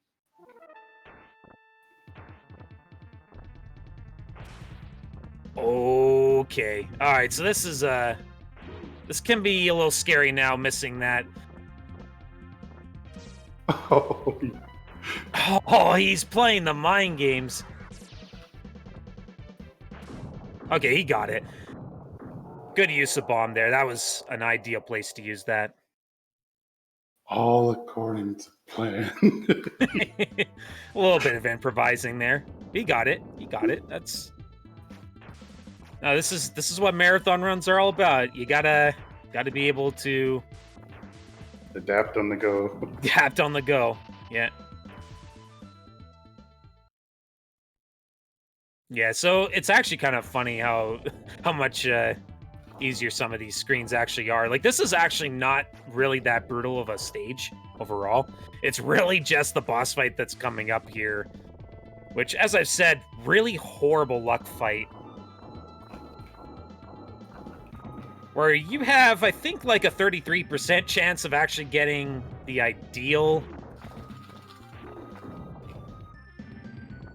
You get like, yeah, 33% chance, which doesn't sound that bad, but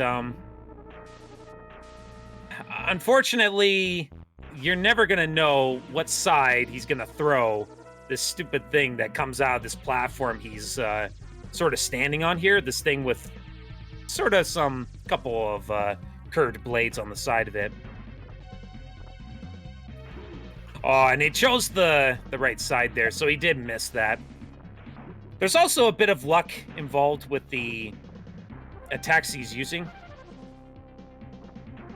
No, no. Oh, yeah. So unfortunately, if you're not in the correct position, you're very likely to miss your opportunity to actually get a hit with the most powerful tumble. And the worst part is you don't have much time.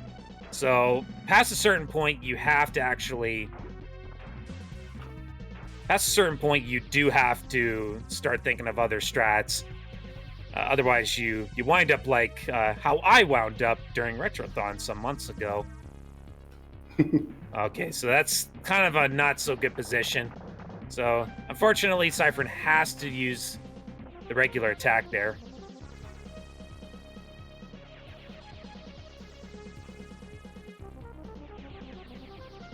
I'm gonna try one more time. I'm believing. Come on. Oh, that's it. Oh, I did it too late, and then I died.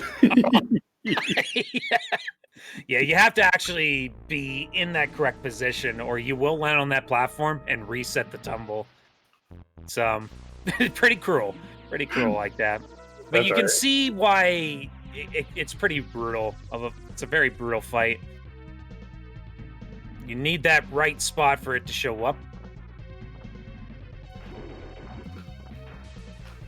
Uh-oh. And that was actually a good play there. Try that. Wow. I don't know how you dodged that. Oh, unfortunately, now he's in the middle. You're going to have to use the regular attack.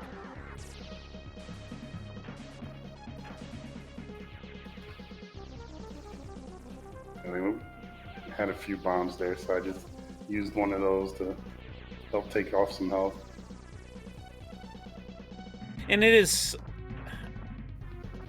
I think it's kind of random. Oh, yeah.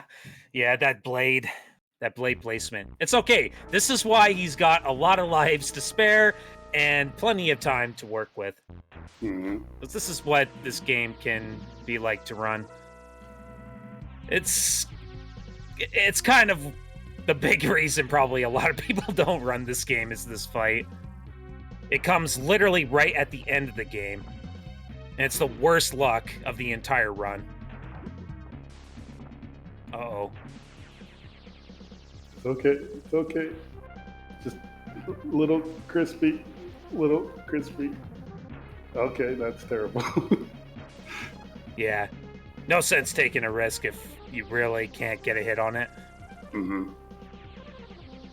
We're gonna try this. And yeah, this energy ball attack, ideally you want to have him throw the arms down on the sides of him, because it's a very fast attack. Oh, he got the hit. Okay, so he just needs to get a couple hits and not take a hit.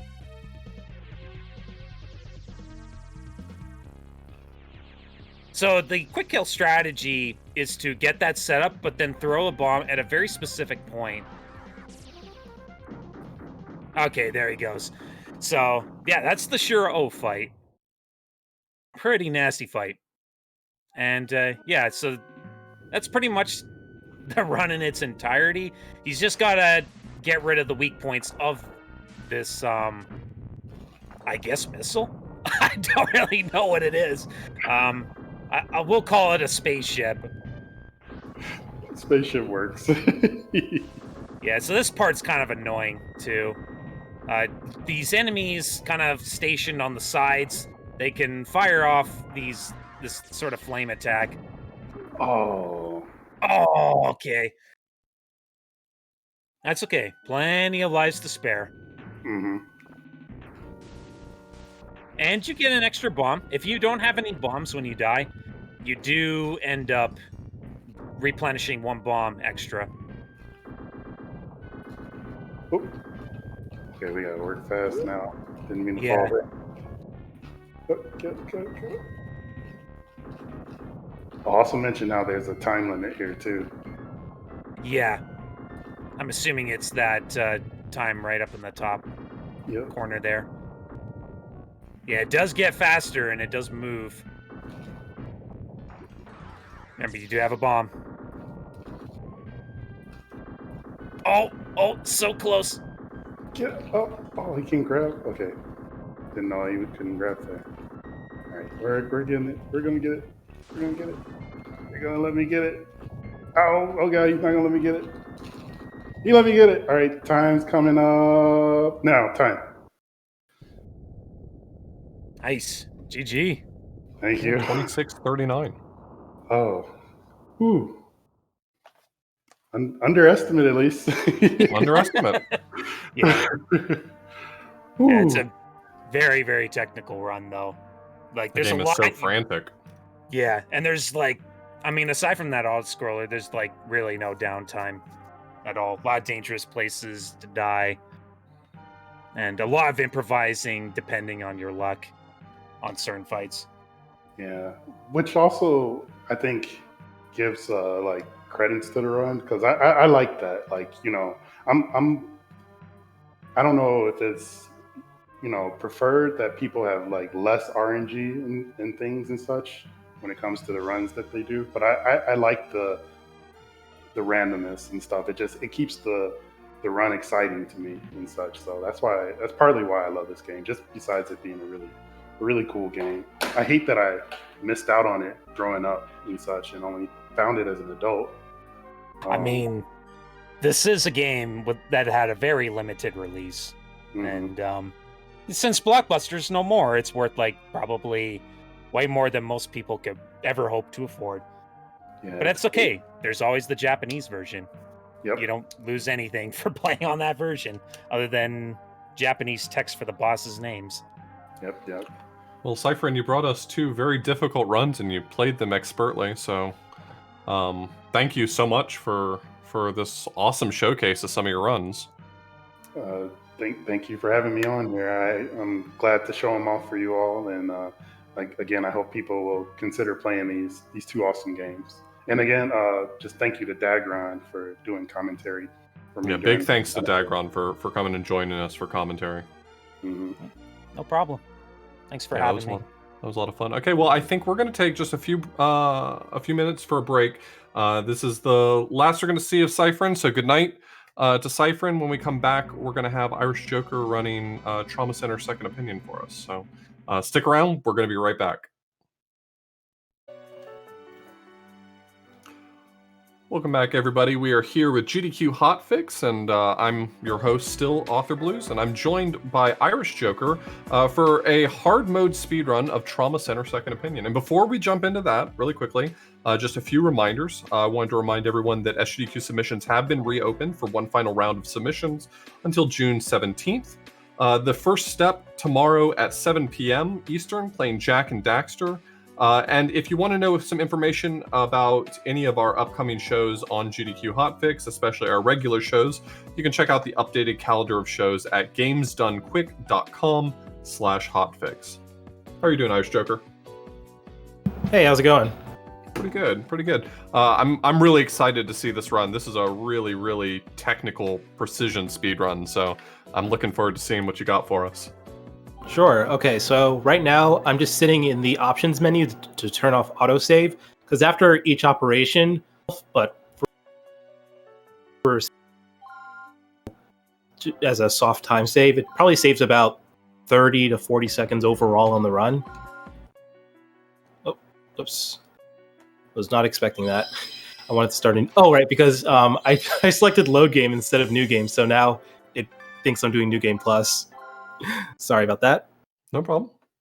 It's excited to see your new game plus speedrun, and then you just ripped it away from it at the last second. I did. Sorry, there's no extreme today. I'm not that good yet.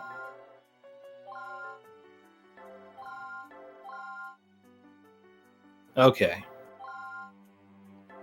All right, so is the timer ready? Yeah, you count me in whenever you're ready. All right, so for timing for this, it's not when we hit yes, it's actually when we first do the A input for after we hit yes. So I'll just tell you when after I hit yes. Yeah, go for it. And start. Got it. All right.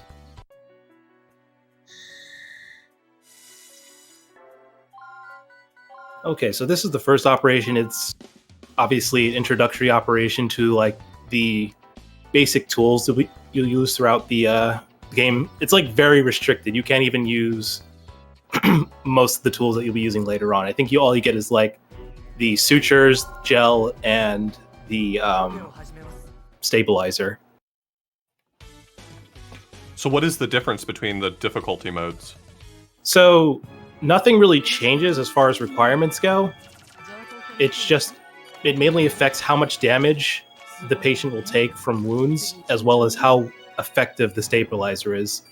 So on easy, the stabilizer, like one injection of the stabilizer will restore probably like a third of the patient's health. Whereas on hard, it's probably like maybe a tenth. Okay. I hope you enjoyed that, because that's the last time I'm going to gel this guy's wound after I finish. So normally when you finish operating on someone, you're supposed to disinfect the wound and then put the bandage on, but we're just going to skip that part.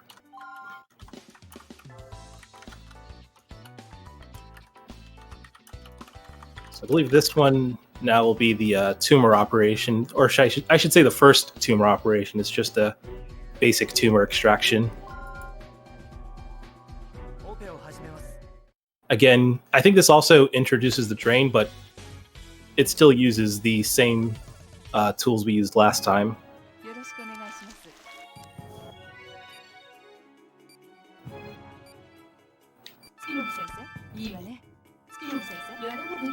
Also, the tumor is always in the same place every time, so I know exactly where to place the ultrasound, so it just finds it immediately. Weirdly, the really fluid controls in this game always... I mean, it feels like it's built for speedrunning. You can just change, equipment so quickly. Yeah.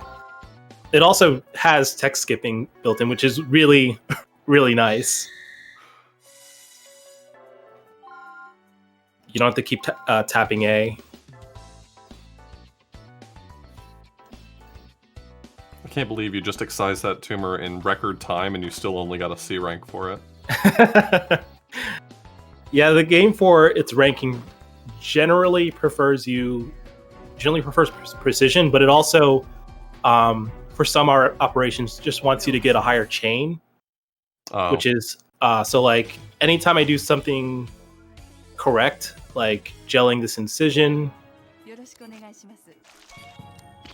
and normally I don't just stab the patient, but under better circumstances, when I just continuously do things correctly, you can see that the chain on the upper left-hand corner is going up, and the higher that goes, the better my score will be. There are also secondary objectives sometimes, like make no mistakes, excise all the tumors within like less than a minute, things like that. There's no reason ultimately to care about what your ranking is, though, in the speedrun, right?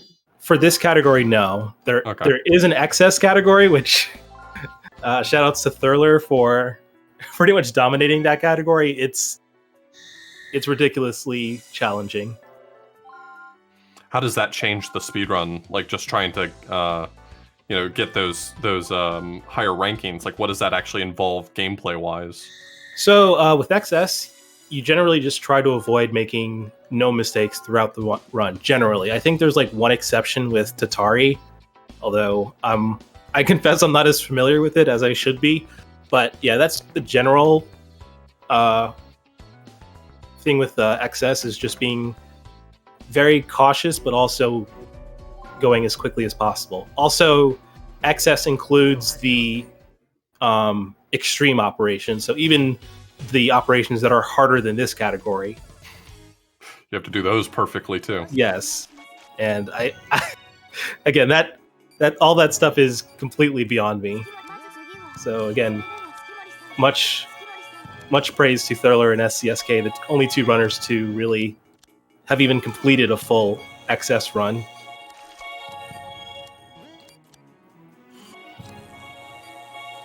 That I know of, at least. Yeah, it sounds like more of a challenge run than a speed run, but still pretty Yeah, impressive to even be able to do that. yeah. I must have, of course. Sometimes I miss it, or I with these polyps, I'm gelling them as I'm lasering them to both conserve laser usage and to instantly heal the wounds after lasering the polyps out.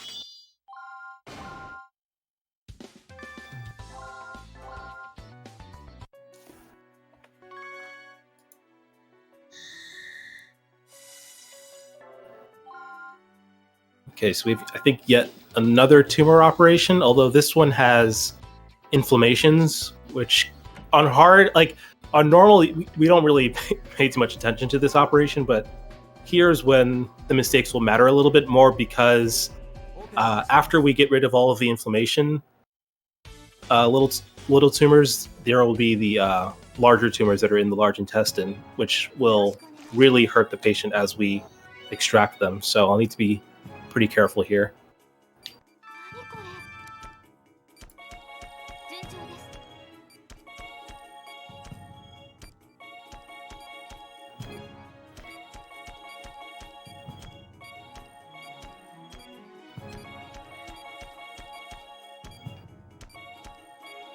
Okay, I'll also have to boost the vitals a little bit.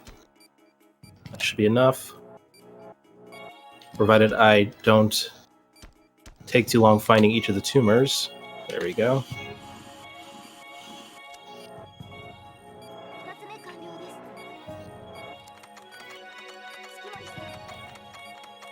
Yeah, I definitely played it really safe there.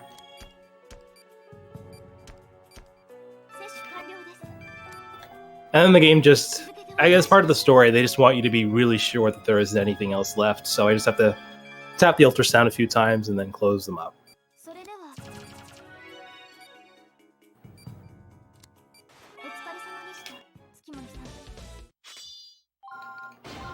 Nice rank.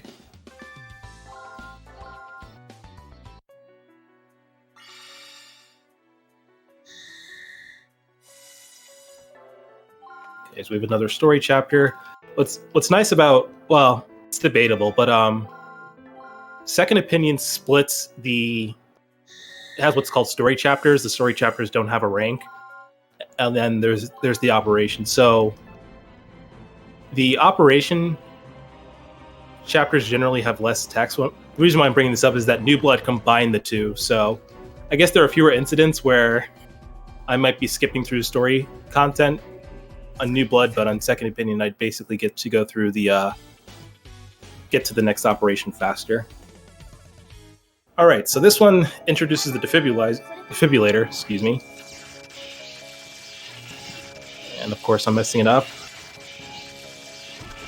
There we go. Only took 3 tries. The defibrillator doesn't come up too much, but hold on a sec.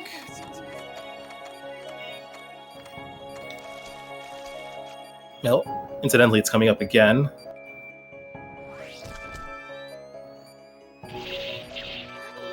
But yeah, during a run, yeah, I know. Sometimes I'll perfect it. Other times I'll just mess it up 3 times in a row. But yeah, the defib can often affect the run by a couple seconds. It's not too big a deal, but at really high level, it can be annoying when you mess it up like 2 or 3 times.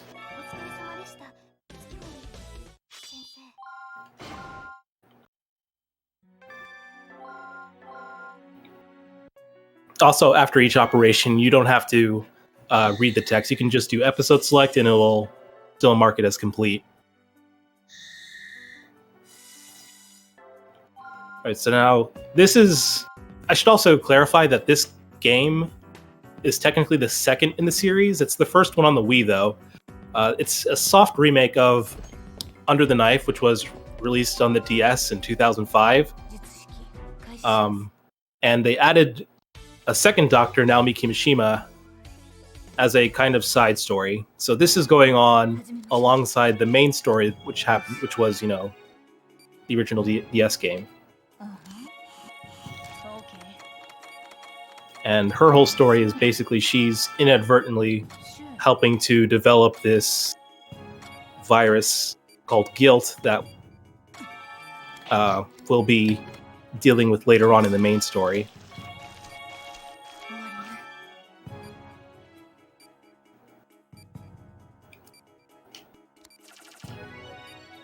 But right now she's just doing a trivial broken arm operation.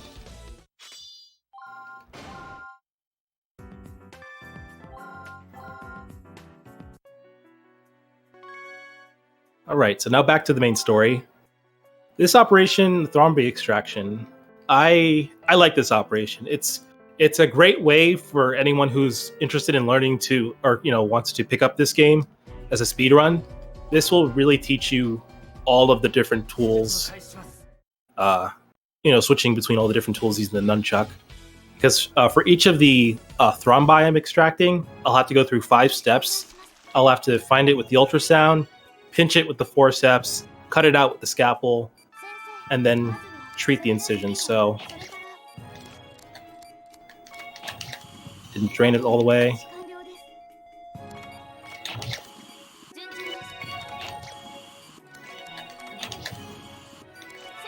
There we go.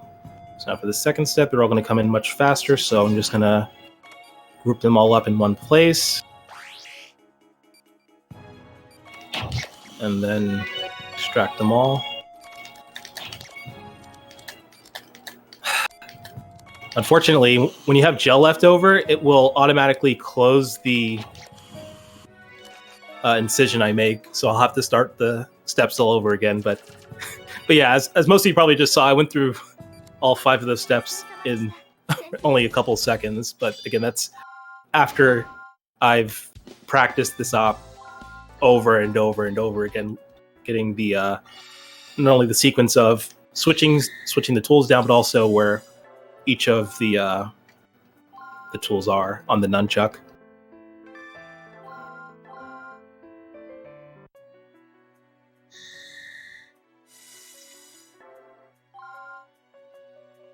So jokingly, 2-3, we refer to this as, at least I refer to this as the most difficult operation in the game, because all I'm going to be doing here is drawing stars.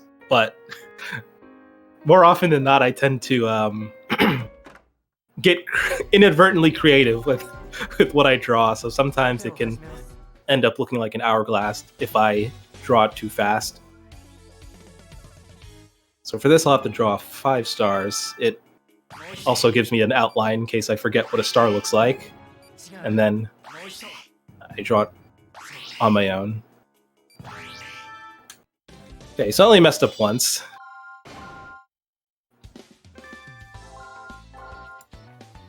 The funny thing is, if I hadn't messed up, that would have been an XS. But of course, you go one mistake, you go from one XS. mistake, it's a B. Yeah, that's Trauma Center for you.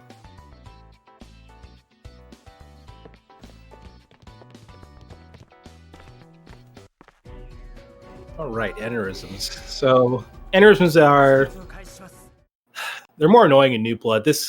But in Second Opinion, they're not too bad. There actually aren't too many aneurysm operations, which is kind of interesting, but whatever.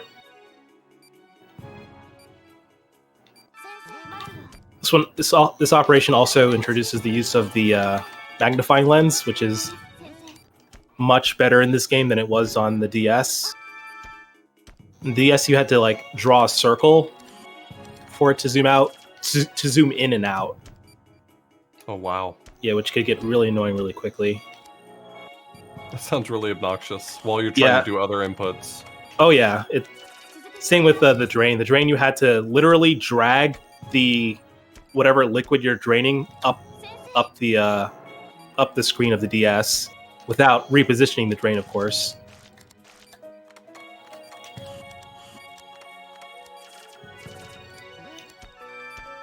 I'm just going to pre-boost the vitals here because the patient is going to lose a lot of health here.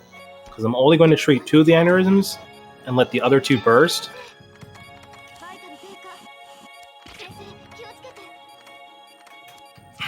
And be careful not to accidentally pinch the patient's nerves.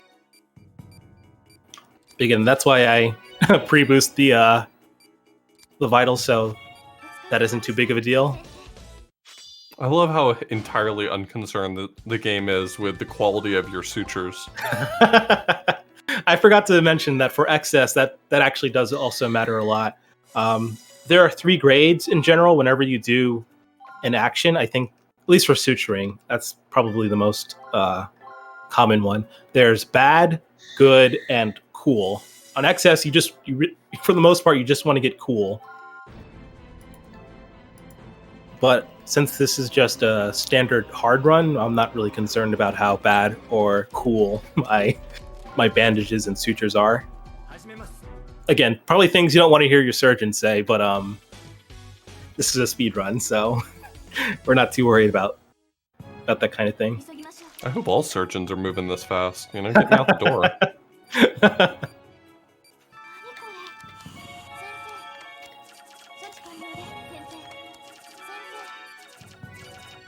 So this operation is kind of the precursor to guilt, as you probably saw with the large gaping wound or laceration. We're going to be treating many more of those going forward.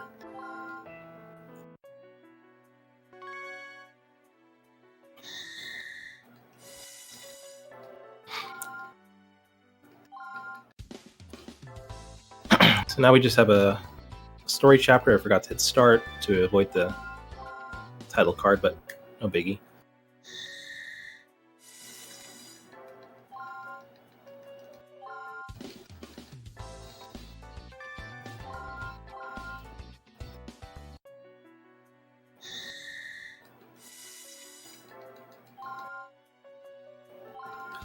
All right, so 2-9. This is the first strain of guilt.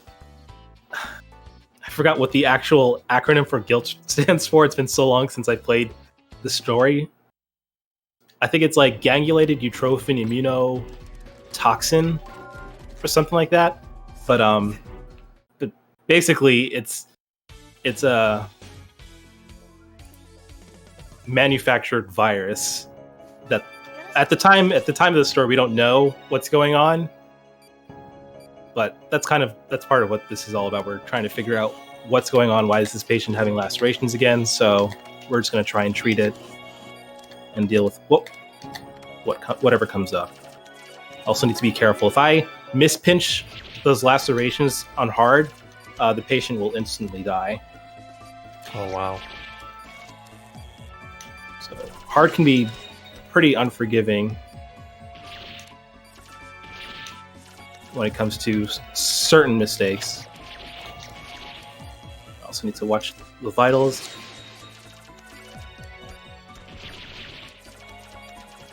Jeez, this seems stressful. Oh yeah. Into boost. Let's go up to 36. That should be enough. Oh, okay, never mind. This Kiriaki doesn't have as much health as the later ones, so I probably only had to boost once or twice. But again, better to be safe than sorry with this game, because making a small mistake like that can cost about 3 minutes of time, if not 10 minutes of time on the later operations. Okay. See, 2-9, 2. So as weird as it is, we go from dealing with a manufactured virus to just back to normal surgery. So this will just be a heart valve replacement. So we'll be doing open heart surgery and actually utilizing the one power I'm sure every surgeon wished they had, the power to just slow down time. Because during this op, there's 2 forced defibrillations, and then the others are random. So this one, as soon as I switch to the scalpel, is going to be a forced defib.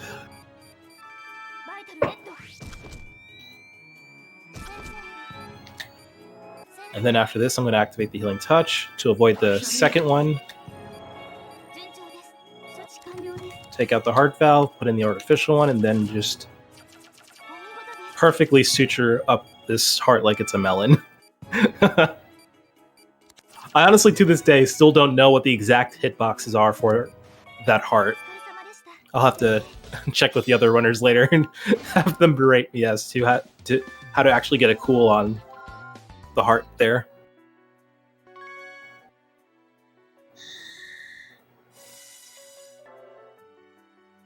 All right, so before we move on to Chapter 3, we have another Naomi operation.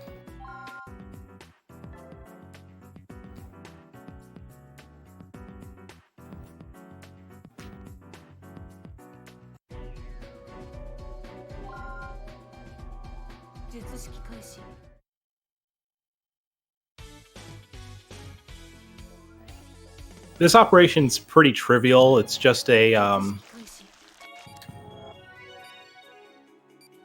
it's a 3-pronged tumor. It has these like sections up here that I need to cut off one at a time.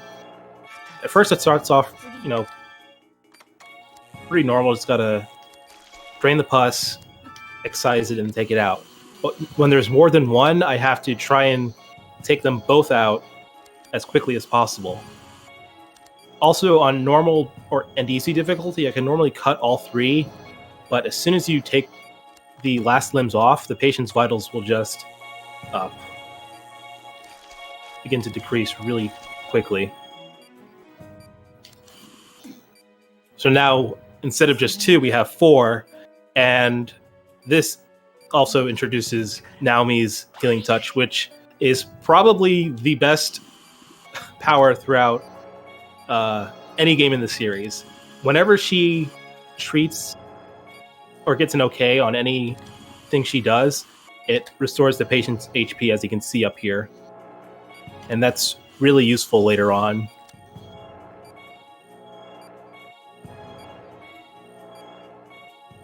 So now that I've cut all the harms I can just quickly take out the tumors and then treat all the little ones here using the laser.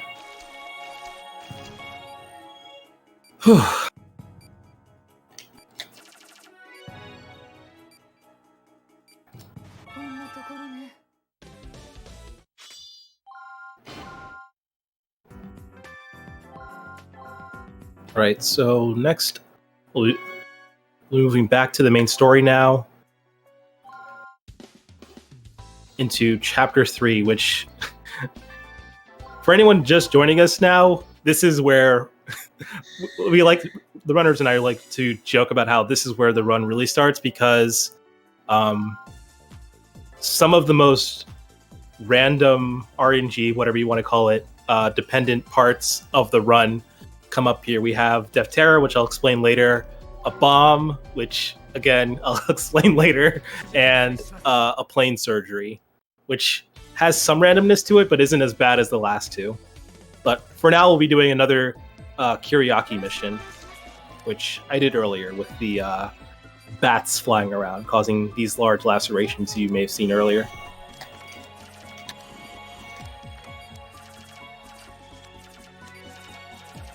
I should also note in the story now that we're part of Caduceus, this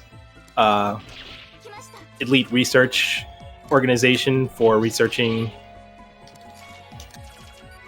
viruses like guilt and Kiriaki, sorry, Kiriaki and other strains of guilt like this.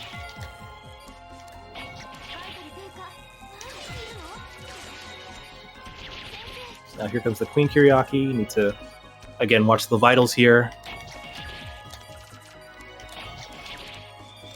And not pick the drain. Sometimes my finger will slip in between the sutures and the laser, so I'll sometimes pick the drain instead of the laser.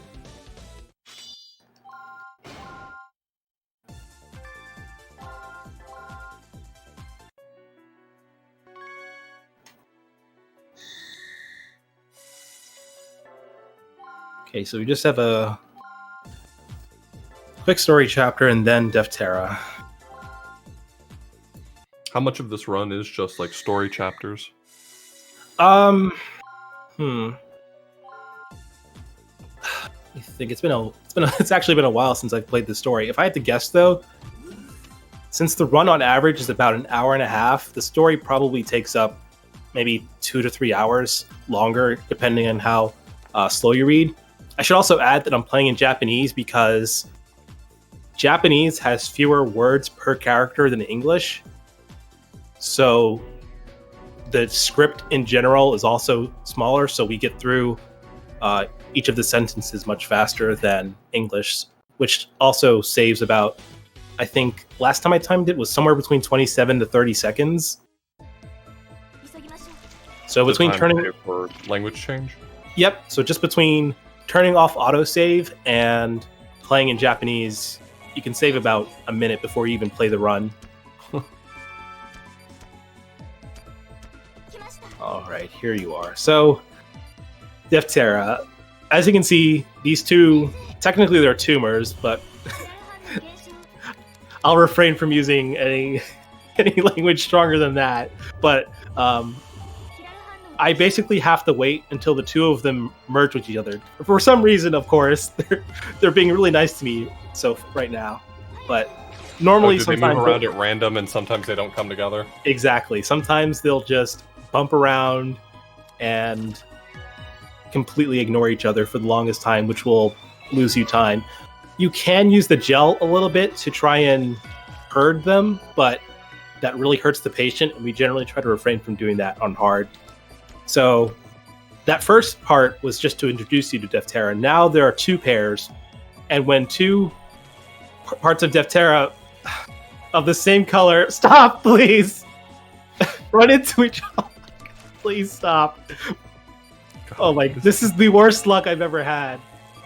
You just got done saying how nice it was being, and now it's punishing you. I know. Oh my gosh. I still have healing touch, so now it's playing nice. But the vitals are so low. Of course. Just needed another second. I'm actually going to skip this one because I need to get the patient's vitals up. Okay. I can do this one. Oh no! Don't!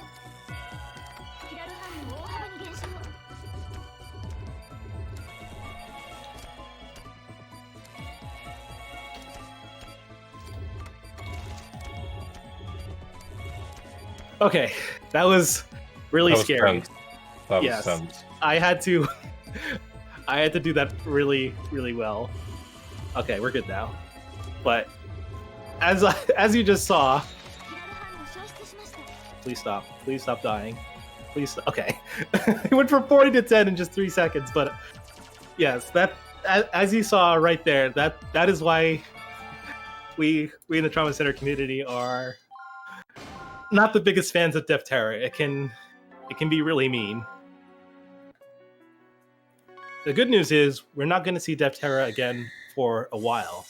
The bad news is the next time we do see it, it's not going to be good. It's going to be at a pretty important part of the run.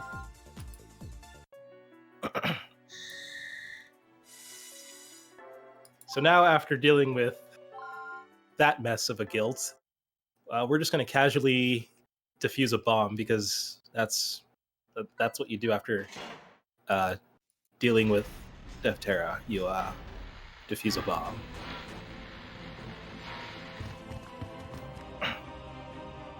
This was also in the DS version, but because this is the Wii, the puzzle is a little different. I'll have to twist and pull the Wiimote because I guess Nintendo really wanted to show off everything the Wiimote could do when it came out. So I'm gonna look a little ridiculous for a moment here as you see me twisting my arm left and right.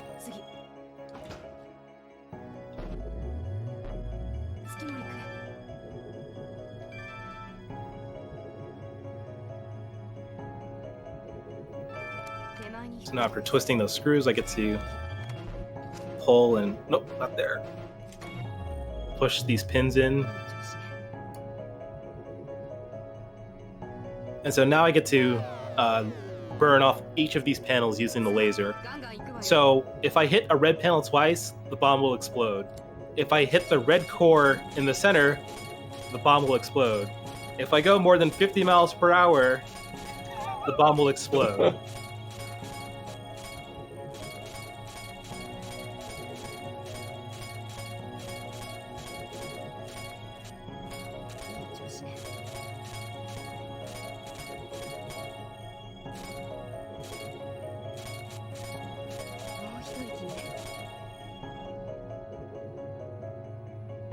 I don't really have any control over which direction the panels rotate, and on hard the panels shift every, I think, 2 to 3 seconds, and on normal it's a bit longer.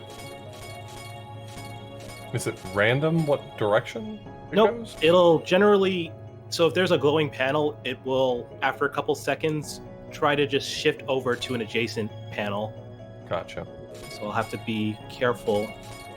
Okay. It really sucks when you're in the middle of lasering a panel and it just suddenly turns red, which can and will happen. Sure.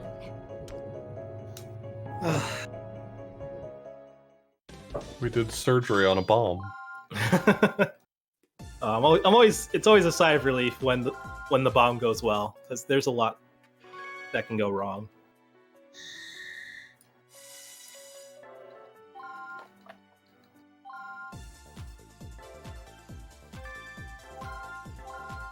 Right, so next up is the plane surgery. So this, I think the patient has like edema or something in their lungs, and we need to drain it out. However, because we're on a plane, there's going to be turbulence throughout the flight, so I'll have to operate as quickly as possible before the turbulence occurs. It occurs like every 30 seconds or so. Also, the points where I need to extract the edema are also sort of there are 5 patterns, and they're randomized every time there's turbulence. So I need to find it with the ultrasound, and then boost the vitals before the turbulence kicks in, and then just stop doing anything. Because if I try to do anything, even just boost the vitals, the patient will take damage, or I guess get hurt.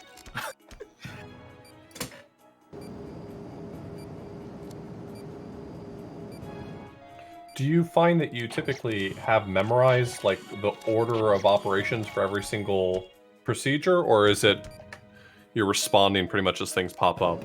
Generally, yes. For the most part, I'm responding as things come up. This operation in particular, I have all of the patterns memorized, so I know the general areas where I need to use the ultrasound. So that for that pattern right there, I knew where all 3 of the incision points were. I just needed to find 2 of them.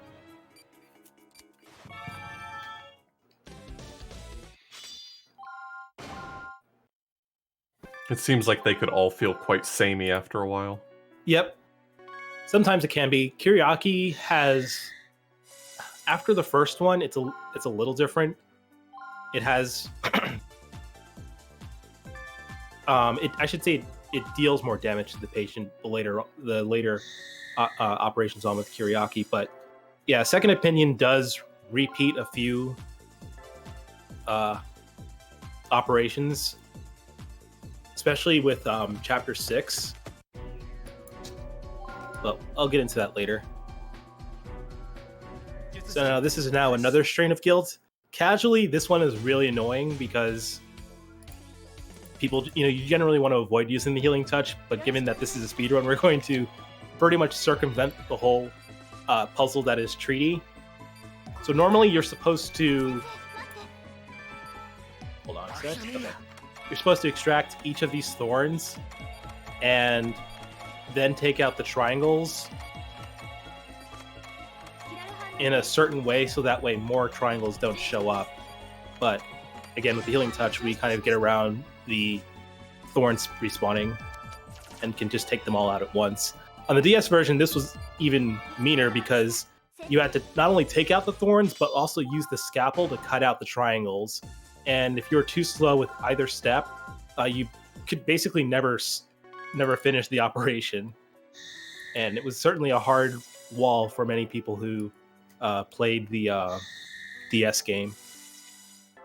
But at least with Second Opinion, there are different difficulty settings, so even on easy, the most casual player could probably eventually get it. So now we're back to playing as Naomi, and they were getting tailed by a reporter and inadvertently got him into an accident, so now we're going to treat them. But of course, we can't really see all that well, so we're going to be using a pen light throughout this operation.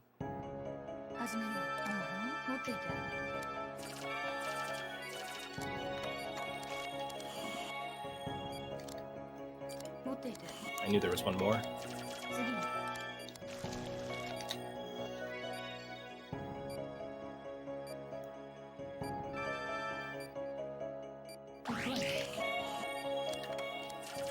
On normal difficulty, you don't really need to use the healing touch, but the patient takes so much damage. I need to. So the lights go out, so whatever, we'll just casually do the rest of the operation like this, I guess. Randomly suture until they're all better. There we go.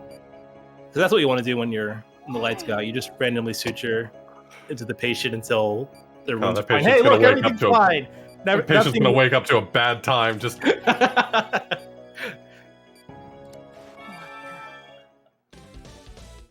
I think my suture hitboxes were a little too wide there. I generally use the camera, but jokes aside, there's a camera that you can use to temporarily give the player light, so you can actually see what you're doing for a couple seconds there, but it's always fun to just do it in the dark every once in a while. Again, things surgeons really shouldn't try, just blindly doing surgery in the dark, but yeah. All right, so 4-2, this is now the kind of preview to the next strain of guild known as Tatari. For this, I guess in the story, there's now a more viral outbreak. Before they kept guilt contained, but now Delphi has been kind of spreading guilt around, so now there are more people getting infected with guilt. And so we're going out to not only treat some of the patients with this, but also get samples of Tatari so we can treat it.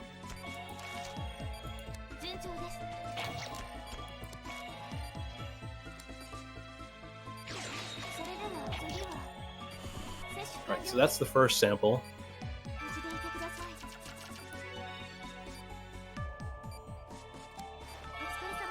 And I'll have to be very careful not to episode select at the end of this, because as you may have noticed, after each operation, I'll normally just pause and do episode select. For this one, you can't do that, otherwise I'll have to do each of the patients all over again. When I was practicing this last night, I actually did that, and I lost about, I think, 2 minutes of time just because of muscle memory from menuing. It's not like the one instance where that comes up. Yeah, this is the only instance where you need to not pause and quit out of the operation or story.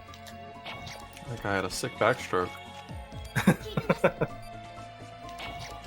Yeah, Tatari knows how to get around.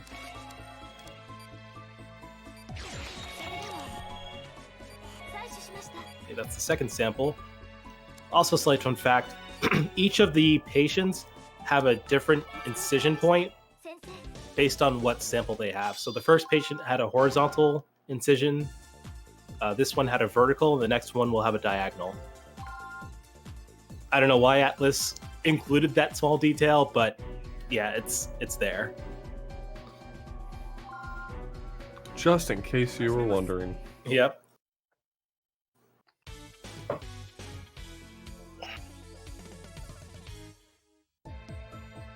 Right, so this will be the last sample here. It's a little different from the first two, which we'll see in a few seconds after I inject this medicine just one more time. So I'm just going to keep tapping the gel here.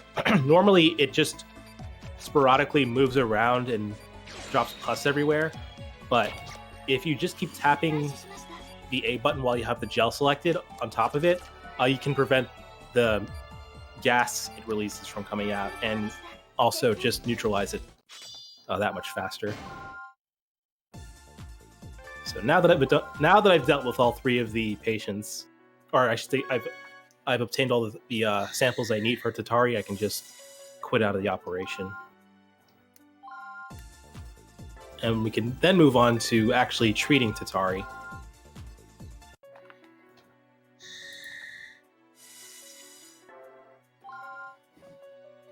I can't believe they keep maligning your good name with all of these low rankings. Yeah, it comes with the category.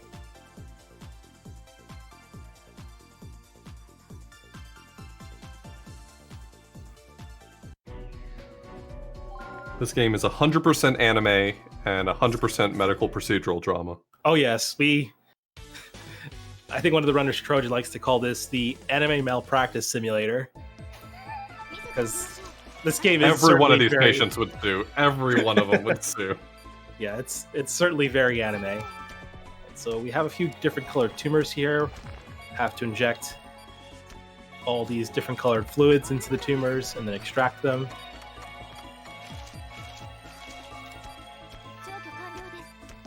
And wait for Tatari to show up, and then just match each of the colors with the correct Tatari that's swimming around. If I inject the wrong color into the wrong Tatari, it'll drop a tumor, and then all three will dive away.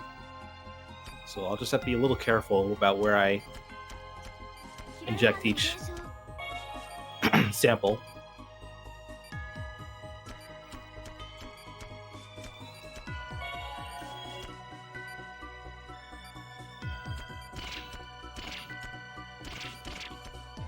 No big deal. You just stab them back to life. I mean, that's this game in a nutshell. We're stabbing people back to life. Yeah, every time someone's about to die, you just just keep stabbing the stabilizer until they're all fine. Exactly.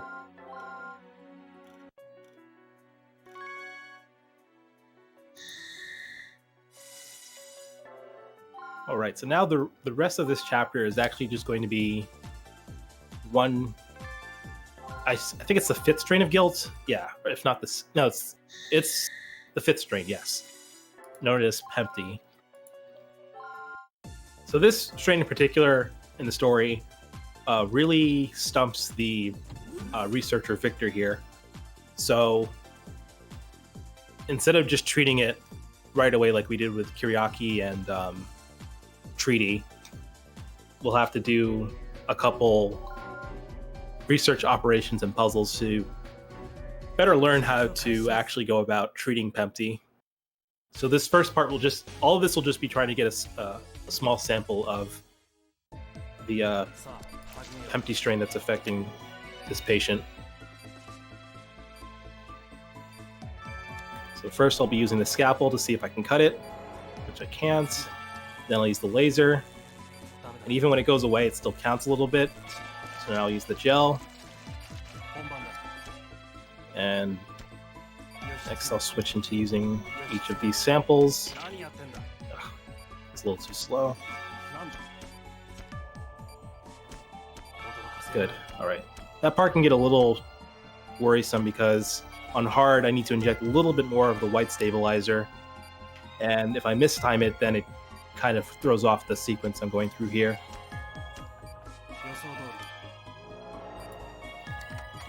And there's the sample.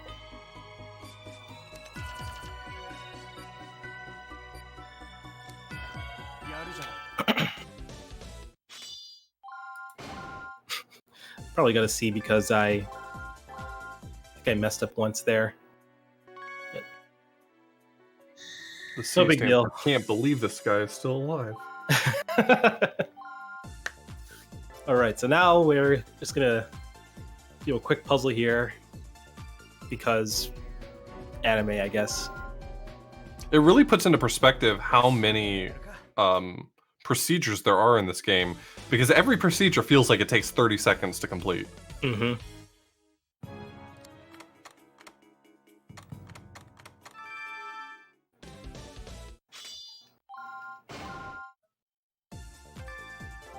There are some longer operations later on, but a lot of it's just, for example, there will be an operation later on where I'll have to treat 5 patients in one operation, and they all have Kyriaki. Casually, it's one of the tougher operations. You need to treat at least 3 patients, and I still remember the first time I did that operation, I barely got 3 patients done in 10 minutes. Now I get all 5 patients done in about 4.5. Okay, so now we're back here doing more research on Pempty. Just injecting random stuff and lasering the core.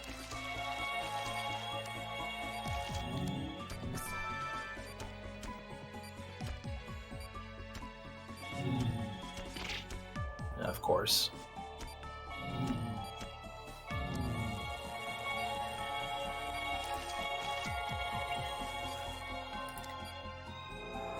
So now, actually have a sample of the core. Of course, it grows back.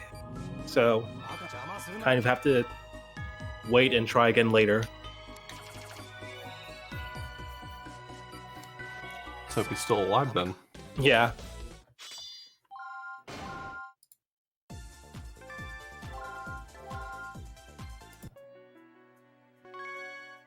And so now yet again, but fortunately for the last time, we'll be doing yet another set of puzzles to, I guess, help Victor research Pempty.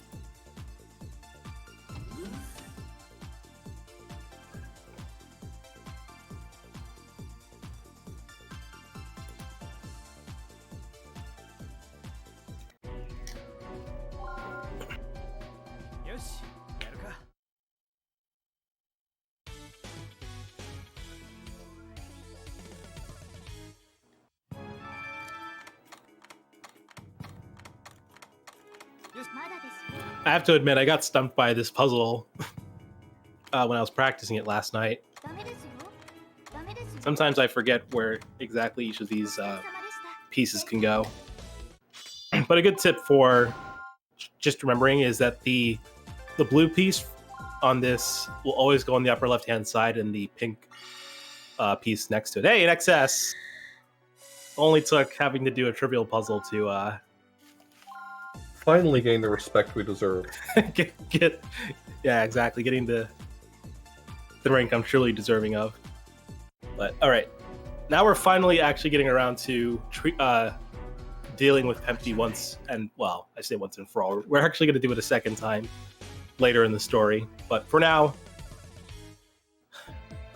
we're just going to do the main Pempty. Ironically, we do Pempty only twice during the whole game, and this first attempt is actually more difficult than the second because, well, you'll see later on, each of these small cores that Pempty is about to spit out have a little bit more health than the ones later on. Or, sorry, than the second patient we deal with later on.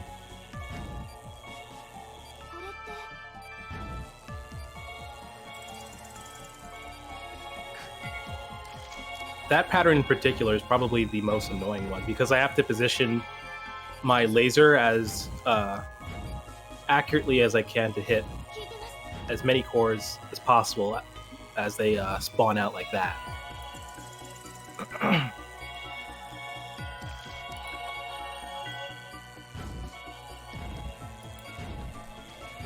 yeah, Pempty will just rotate between each of these 3 patterns, and I just need to laser each of the cores as they come out, and then the main core whenever it surfaces for a little bit. Obviously, I'm hitting each of the cores as they come out, so patient isn't really taking too much damage apart from the pattern with the 5 blue cores, but casually sometimes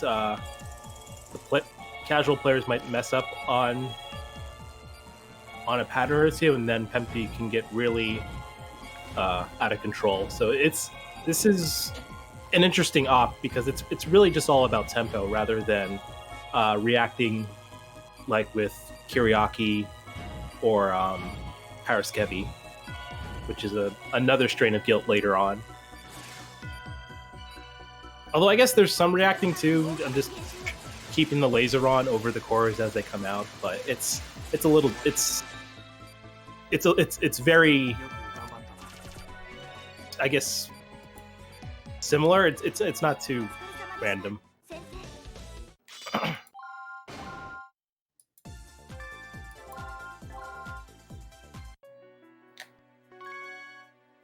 All right, so that was chapter 4, and now we're gonna. So now that we've finished yet, I have to do the story chapter. But after the story chapter, we'll be doing yet another Naomi operation.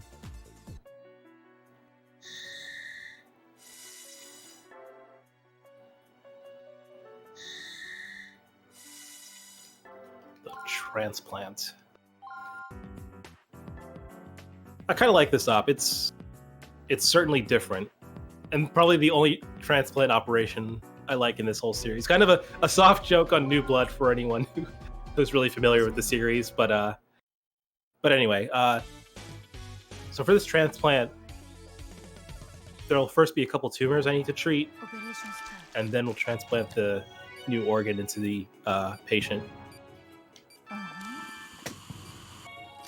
So just like in Z2, I'll be draining and then cutting out the 2 thorns here and activating the healing touch just a little early to be safe here.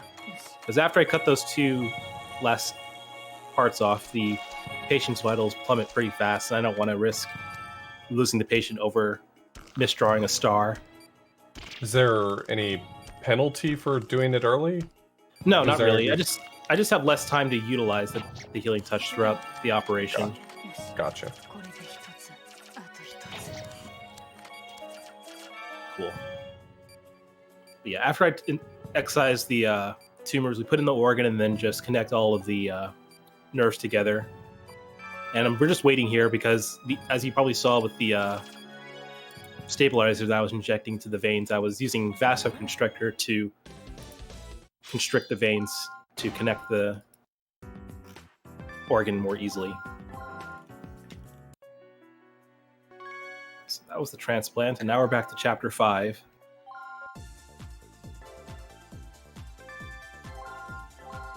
And right off the bat, we'll be doing our first multi-patient operation. So this will be... So yet again, there's another outbreak of guilt again, this time with Kiriaki instead of Tatari. And I'll have to treat... The minimum amount of patients I have to treat is 3, but I'm not going to wait 10 minutes, so we're just going to do 5 patients in about 5 minutes.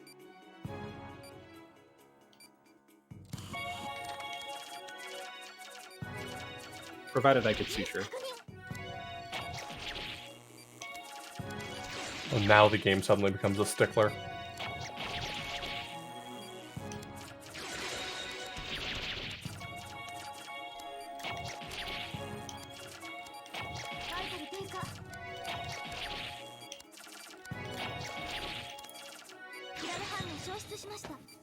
"29 seconds, not bad."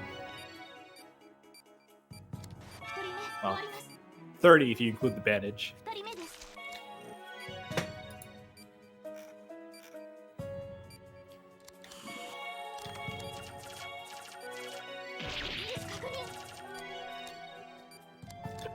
I was too slow with the scalpel there.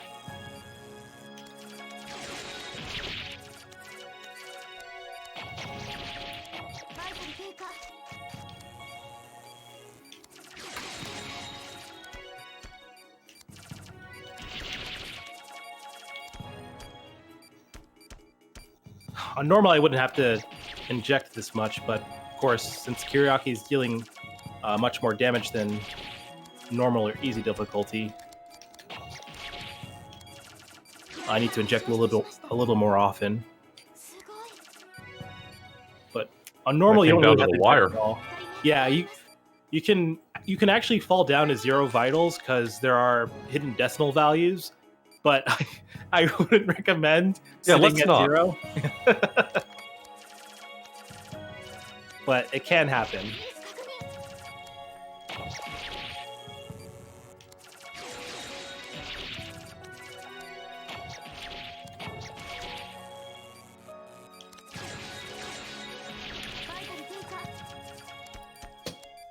Let's boost a little more. Okay.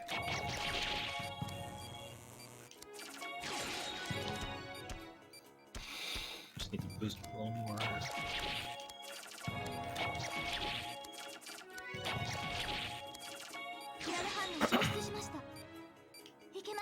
So that's 3 patients down so far in about 2 minutes.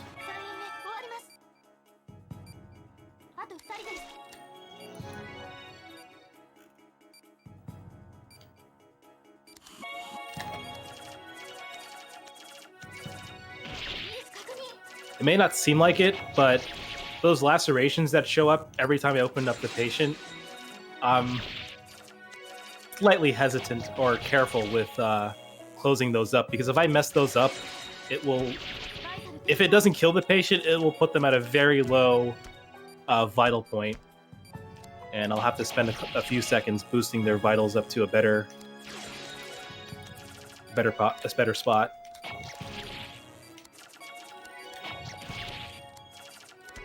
Just there we go. Didn't have to boost the vitals there, but it's always better to be safe. Yeah, this patient ended with twice as much health as the previous one. I should also note that bandages can kill. It's it deals like, I think, 2 to 3 damage of HP, but as you've seen, I've certainly left the patients with single-digit HP, so I have to be careful with the bandage sometimes, because we kind of joke around here that, like, you're not a real trauma center runner until you've killed a patient with a bandage. Because once you play this game long enough, that will happen. That's how you know you've made it. Oh, exactly. So I'm going to definitely boost the vitals here quite a lot, because this last patient has... Yeah, he's going to lose quite a lot. Where are you? There you are. Yeah, I boosted him up to like 40, now he's at 9 HP again. This last Kiriaki, for some reason, is just really mean.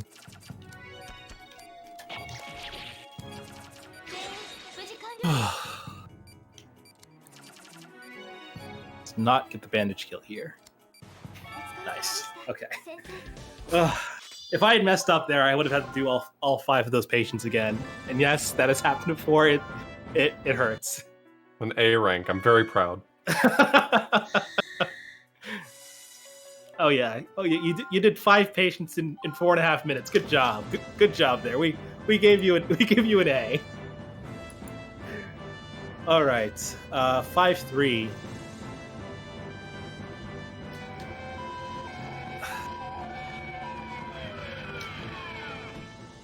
Sorry, I just have to stretch a little bit because, again, with Kiriaki, that can definitely give your wrists a real workout there from all of the suturing you have to do there. But this is just treaty again. We use Healing Touch and then pull out the thorns and triangles and we move on. Provided I can draw a star. And not drop the thorns.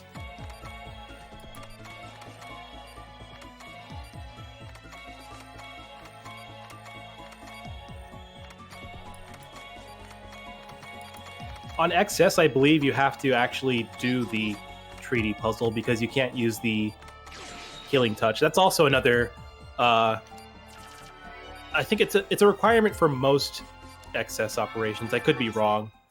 I'm sure Thurler, if he's in chat, he'll correct me if about utilizing the healing touch.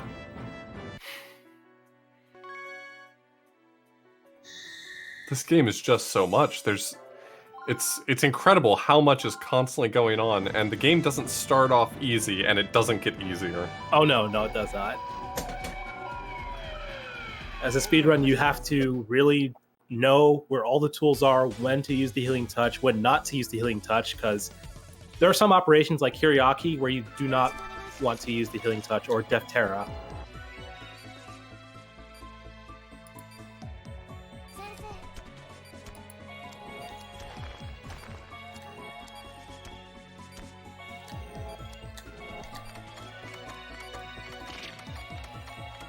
Nice miss. Alright, so we have yet another strain of Tatari.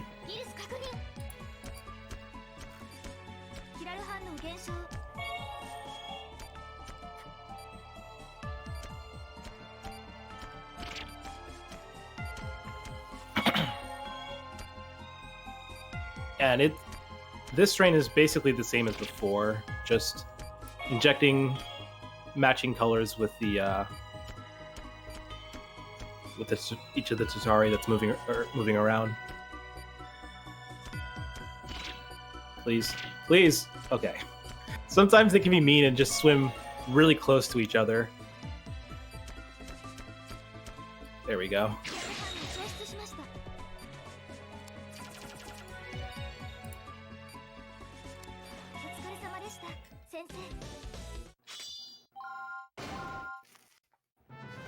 Yeah, Chapter 5 is kind of a recap on all of the strains of guilt we've dealt with so far.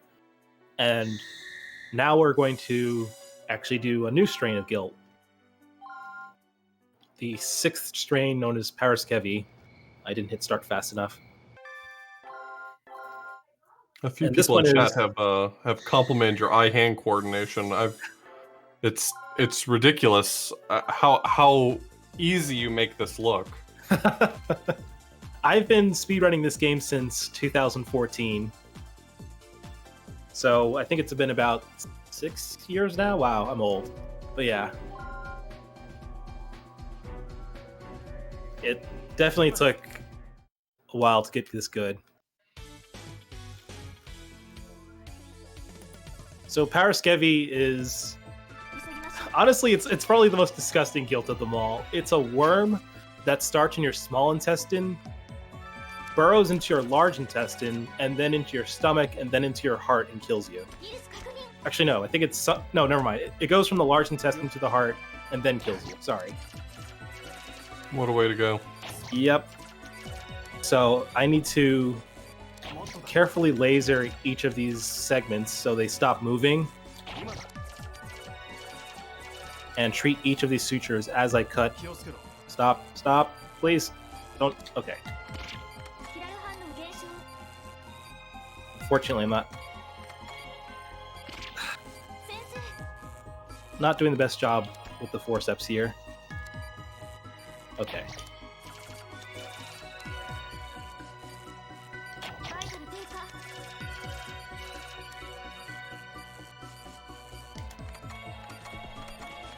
It seems so punishing. Oh yeah. So now we have half of Paraskevi taken out. So I'm going to use the Healing Touch, which will slow down Paraskevi from moving around, and as well as give me more time to... Unfortunately, when the UI is in the way, it can make it difficult to see whether or not I still have to cut it or extract it. I can't even see it now because of Victor. So I'm just going to move on to the other one.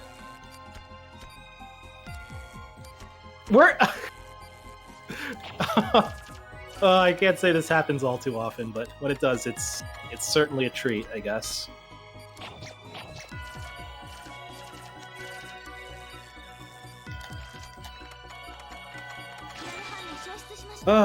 Thanks, Victor. You were a great help there. Just imagining him on the operating table, I just sort of laying out over the patient. It's like, could you just move out of the way there, please? I need just to. a few inches to the left, if you don't mind. Oh, I know. I would like to save this patient's life, please.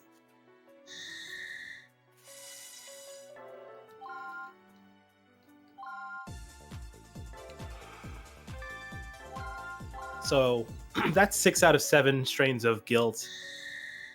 This will more or less be the prototype to the last strain of guilt, known as Savato. I should also mention that in the story, despite having to deal with all these strains of guilt, we finally found the terrorist organization that's been developing guilt, and we're putting a stop to all of the guilt they've been making. But unfortunately, they have one last strain that they've been developing, and this researcher has been infected, at least with the prototype version of it.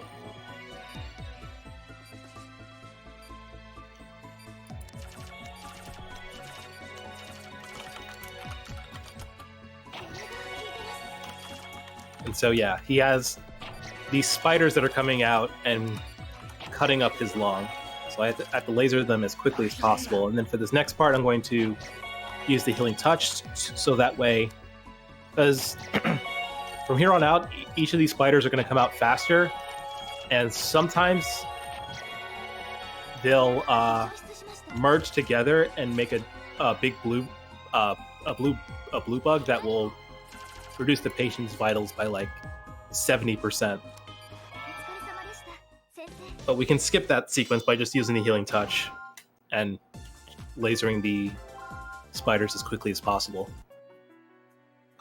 And somehow still get an excess. I guess it's one of the few operations where you can still get a good score despite using the healing touch. And now for the real thing. Savato is a lot. I mean, this game in general is a lot, but Savato has a few things going on. So Savato will generally, it's also a 10-minute operation, which you know it's getting real when you have a 10-minute op. But anyway, it's going to start off. Phase 1 will have Savato will have like a web over the patient's heart, and we need to cut it with the scalpel. But each segment of web that we cut will burn the scalpel. However, there's a trick we can use. When holding the A and tapping the C button, we can kind of trick the game into thinking that I'm using the scalpel and get in extra bit of web cut off. Again, if I were better at this game, I would be using the scalpel glitch over this segment here and prevent Savato from cutting it or from making it again, but I generally just prefer to stay on the safe side, because otherwise I can throw off the pattern.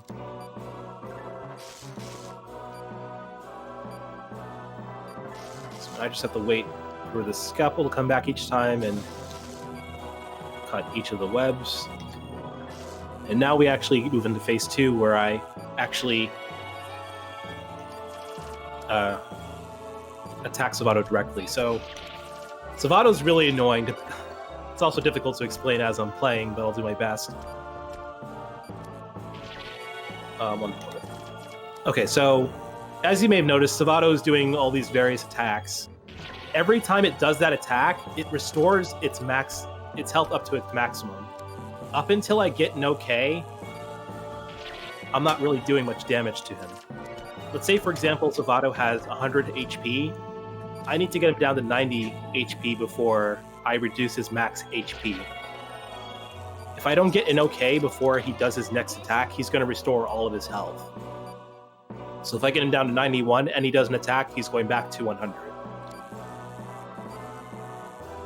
So not only is Savato recovering HP whenever he does an attack, he's hurting the patient with each attack that it does. So I have to pretty much judge when to use the laser or treat the patient. I also need to make sure not too many spiders show up on the screen, or else they'll combine into a blue bug and probably kill the patient if their vitals are like below 50. I've never had a blue bug show up on Zavato on hard before, so I don't know how bad that will be, but let's hope it doesn't get that bad. All right. So now this is the last part of the operation where I just have to laser Zavato down one more time.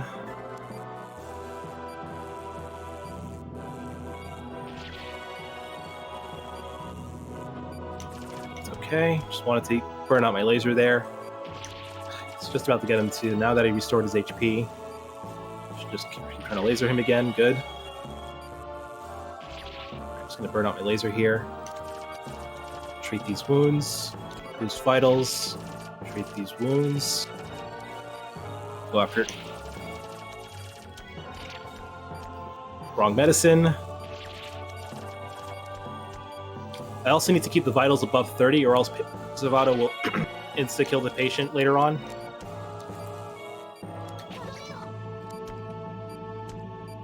And now for the hardest part, just drawing a star. Casually stop time. No big deal. And finally, defeat Zavato. Or not. Unfortunately, this is actually where the DS game ends, but because this is the Wii version, we actually still have a little bit more to go.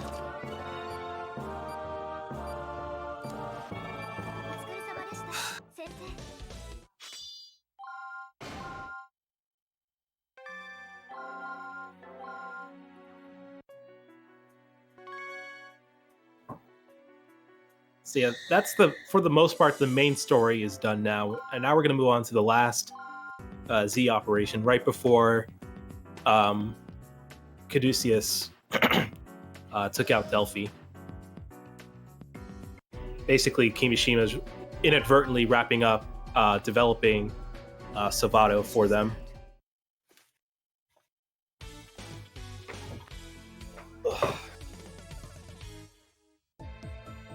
Every single time it tells you the patient's life is in your hands, and that's a lot of pressure. You never know when one of those bandages is going to go awry. It's funny because it still says that for the bomb as well. Even though we're trying to... Does it say it for the puzzles? I don't remember. I think it does, though, because I don't think they really changed the intro cards. Fantastic. Which is kind of funny, because again, it's just a puzzle. It doesn't really have a life that I know of, anyway. So these are the three bugs I've been talking about. I'm actually supposed to extract it for... Really? I'm supposed to extract it for them, but we're not going to do that. One. Can't draw a star. There we go. Boost vitals, treat this wound, and boost vital. So the patient also has Kyriaki just because. So now I can take out one and burn the other. The reason why I leave two, this was shoutouts to Thriller for this little tip. Normally I would burn two and leave one behind, but by leaving two spiders alive, you can increase your chances of having at least one of them sitting still once you finish treating Kyriaki, so you can just move on to injecting the black fluid or whatever to get Kyriaki to get the bug from to stop moving.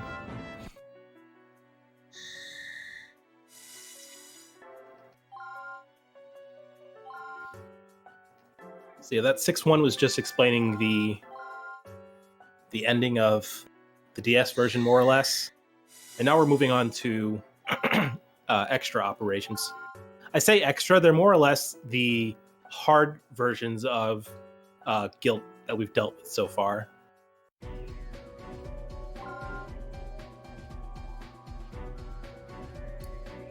術を開始します。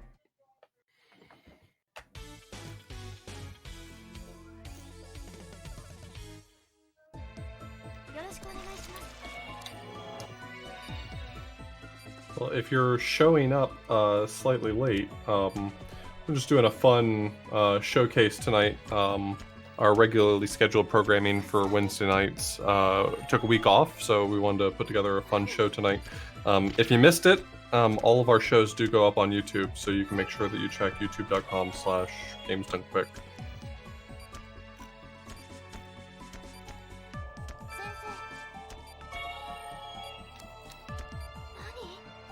So as you may have noticed, this strain of Tatari is a little different in that instead of showing the color on the Tatari itself, I now have to look at the pus that it's leaving behind, which can get a little difficult sometimes when they're overlapping. So I have to watch them very carefully and try to not to inject each of them with the wrong medicine. But at least that's Tatari for the last time. I should note each of this will be the last time I deal with each strain of these guilt. But we're gonna be doing.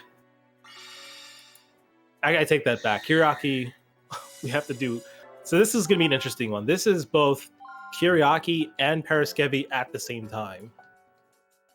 Again, this when I first did this casually, this was like an insane operation because there's so much going on that it actually causes the frame rate to drop. Like, not even the game can handle what it's throwing at itself.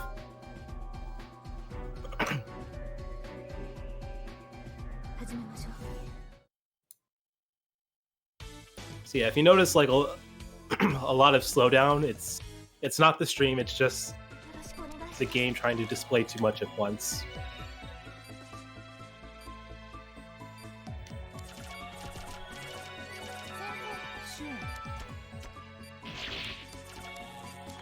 Nice. That's Paraskevi. Gonna activate Good Touch. Nice extraction. All 5 of these Kiriakis body swing around. We're just gonna suture all these cuts up. I got really lucky there. All the Kiriaki were generally clustered pretty close together. So now we're gonna just treat the last of this Paraskevi. This one's the one that seems the most obnoxious. Oh yeah. Paraskevi can... Because I have to suture so much, it really hurts my wrists doing it over and over again. And I have to... Sorry. Suturing and using the forceps is quite a lot.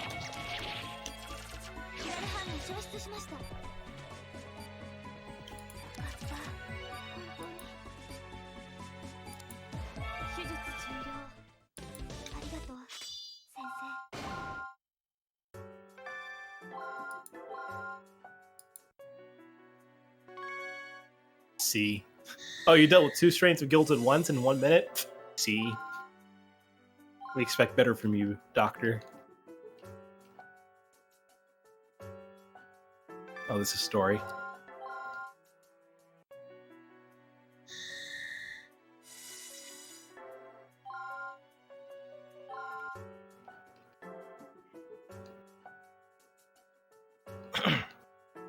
So this is the second version of Pempty that I was talking about earlier. Even though this is the ostensibly hard version of Pempty, it's actually easier than the first time we encountered it. The cores, the miniature cores, have a little bit less health overall for some reason, so they're easier to laser and shouldn't deal as much damage to the patient. Now, even though they have less health, they do deal more damage if I mess up, so as long as I don't mess up, it should be easier. As long as everything goes perfectly. That's the name of the game.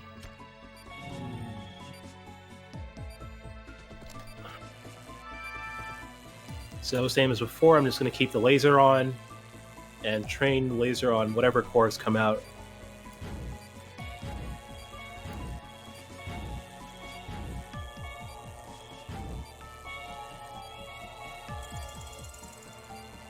Sometimes I'll miss just one, but it's better than having like 2 or 3 left behind.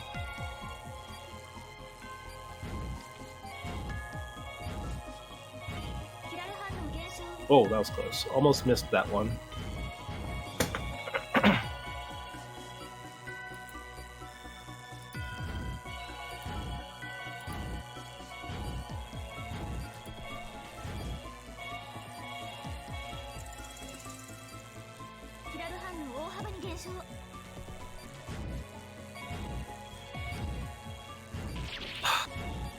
Just took my laser off for just a second too early, and it got it cut off. I'll just have to suture it later. So this is what I was talking about earlier, when you make one mistake. Alright, so we caught up a little bit. Fortunately, the patient didn't take too much damage from that. Yeah, even like a 1 second mistake can cost you quite a bit with this operation. Seems like with so many of these, it all falls apart so fast. I mean, the number of operations that you've ended with just a few points of health left, I mean, that could have gone wrong anywhere. Mm-hmm. Yeah. I don't know how it is with most platforming games, but I assume that like if you die, that the run is completely shot. With this, you lose like a full minute of time, if not more. Especially with the multi-patient operations. If you mess up like on 5-2 on the last patient, that's like 10 minutes gone. Jesus. Yeah. All right, so 6-7. This is arguably the meanest, if not the second meanest op in the game. We have 4 patients in a row, each with different strains of guilt. And of course, we were able to go so long without you showing up, but of course, Defterra is back. We've dealt with all of them, but we joke around. Honestly, Defterra is the final boss in this game. Savado's like number 2 in my book. Defterra's the real meanie in this game. But for now, we're gonna deal with Treaty. And by deal with Treaty, I mean draw a star and just pull out each of these thorns. If they wanted to be healthy, they wouldn't be filled with all these thorns. We also like to joke around and say that this patient just had too many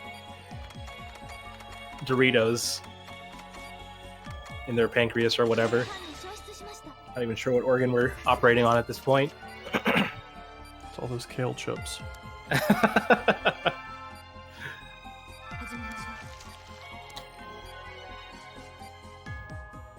All right. Last Kyriaki. Dealt with so much Kyriaki in this game.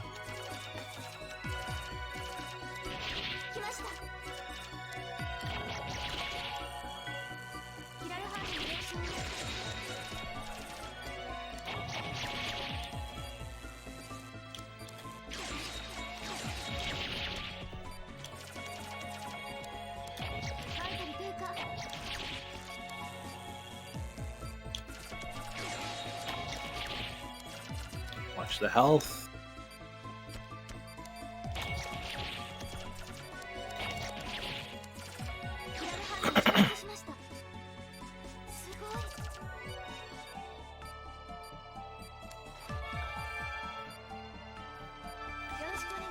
All right. So, in addition to Defterra, there will now also be these blood pools because, wow, you know, Defterra was just too easy with how it was before. So now we have blood pools. And it can actually interrupt the last part when I use the scalpel because if a blood pool appears while I'm scalpeling Defterra, I can't extract it. And the patient will very likely die because the patient's vitals go down very quickly as I'm trying to extract it. Also, if the other pair happens to run into... Nice. I was going to say into one pair while I'm trying to drain it, but it was nice and decided to cooperate. Just going to ignore that because see the other pair's too close. Yeah.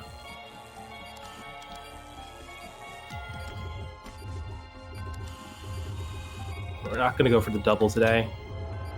Maybe if I were doing a casual run, I would, but sometimes you can try to extract both pairs at the same time. It's very, very risky because of how fast patient's vitals will fall.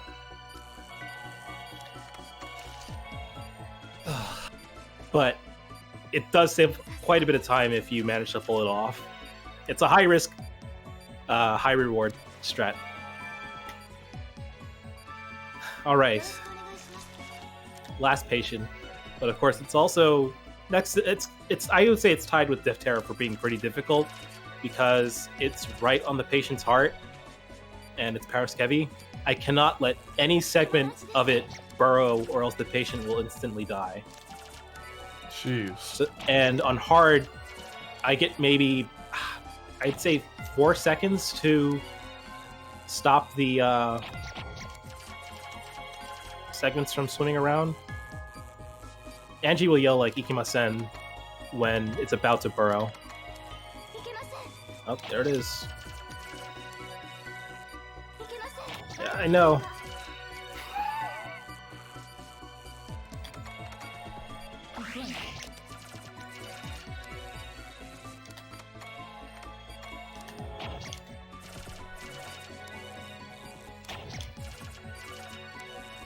Honestly, this game needs to chill out.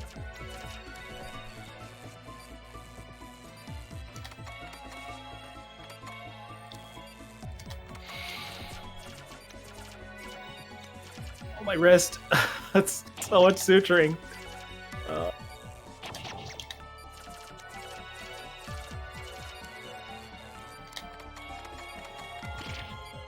Come on, please!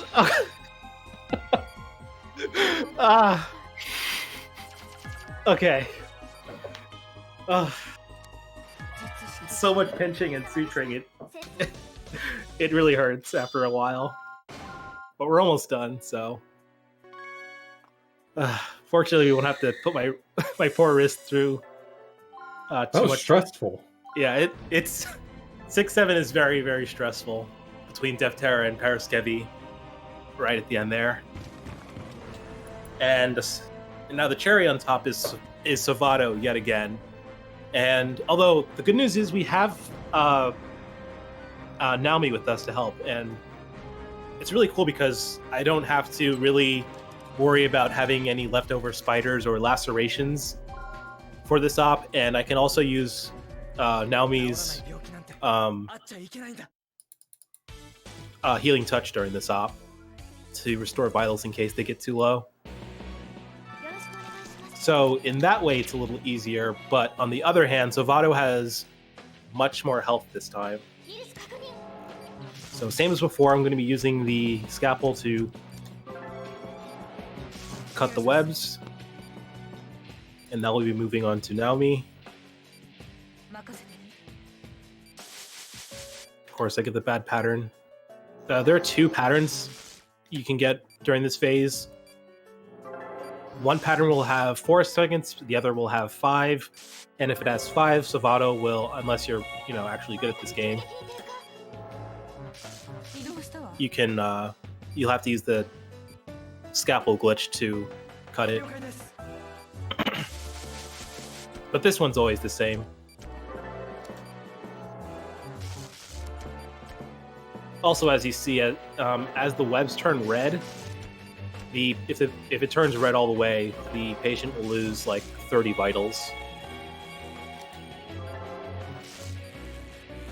Now, if I leave any spiders behind, I don't know if it increases Savato's max HP, but at the very least, it does slow the run down a little bit. Could you please stop? Please chill. You can also tell when Savato's about to attack through 2 ways. One is the Wiimote stops vibrating. It means it's going to attack. Also, there will be veins below Savato when it's about to do an attack. Sometimes. Not for the... not with that one.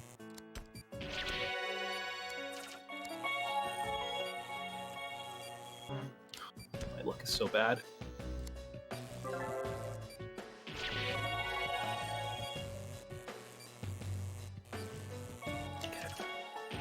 just gonna.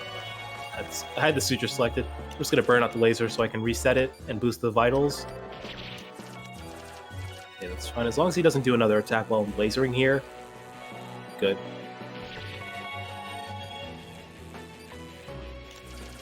Please don't do anything. I was just about to get the okay there. It's really making you work for it. Oh yeah. Cool. So I don't have to worry about these 2 cuts. So now we're playing as Naomi. I can use her healing touch. I'll wait until I get a couple okays to do it though.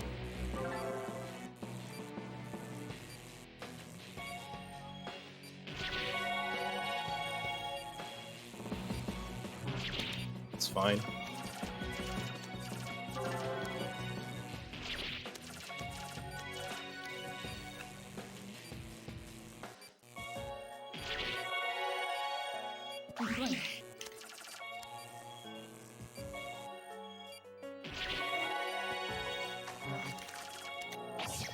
Well then.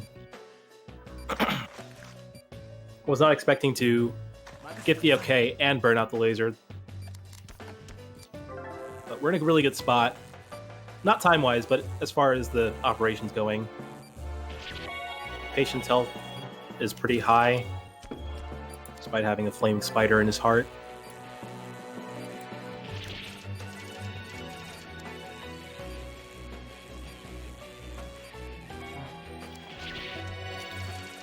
It's unfortunate, but can make do.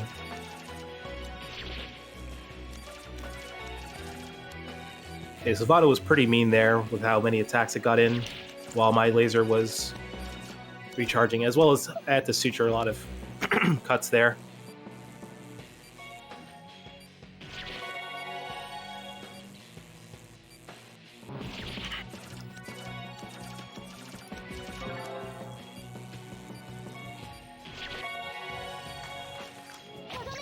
Oh, no! I don't think the spider matters, but it just wastes time. I also need to boost above 30. Okay.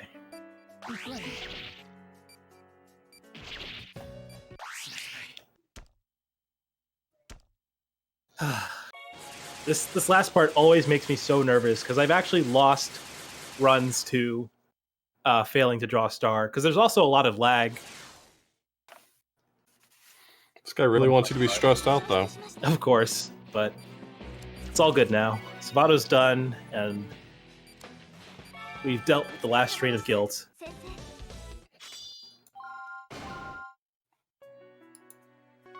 So we just have the epilogue now. Time is almost coming up. I'll let you know when to stop it. Ready when you are. Mm-hmm. Should be about 20 to 30 seconds. Okay.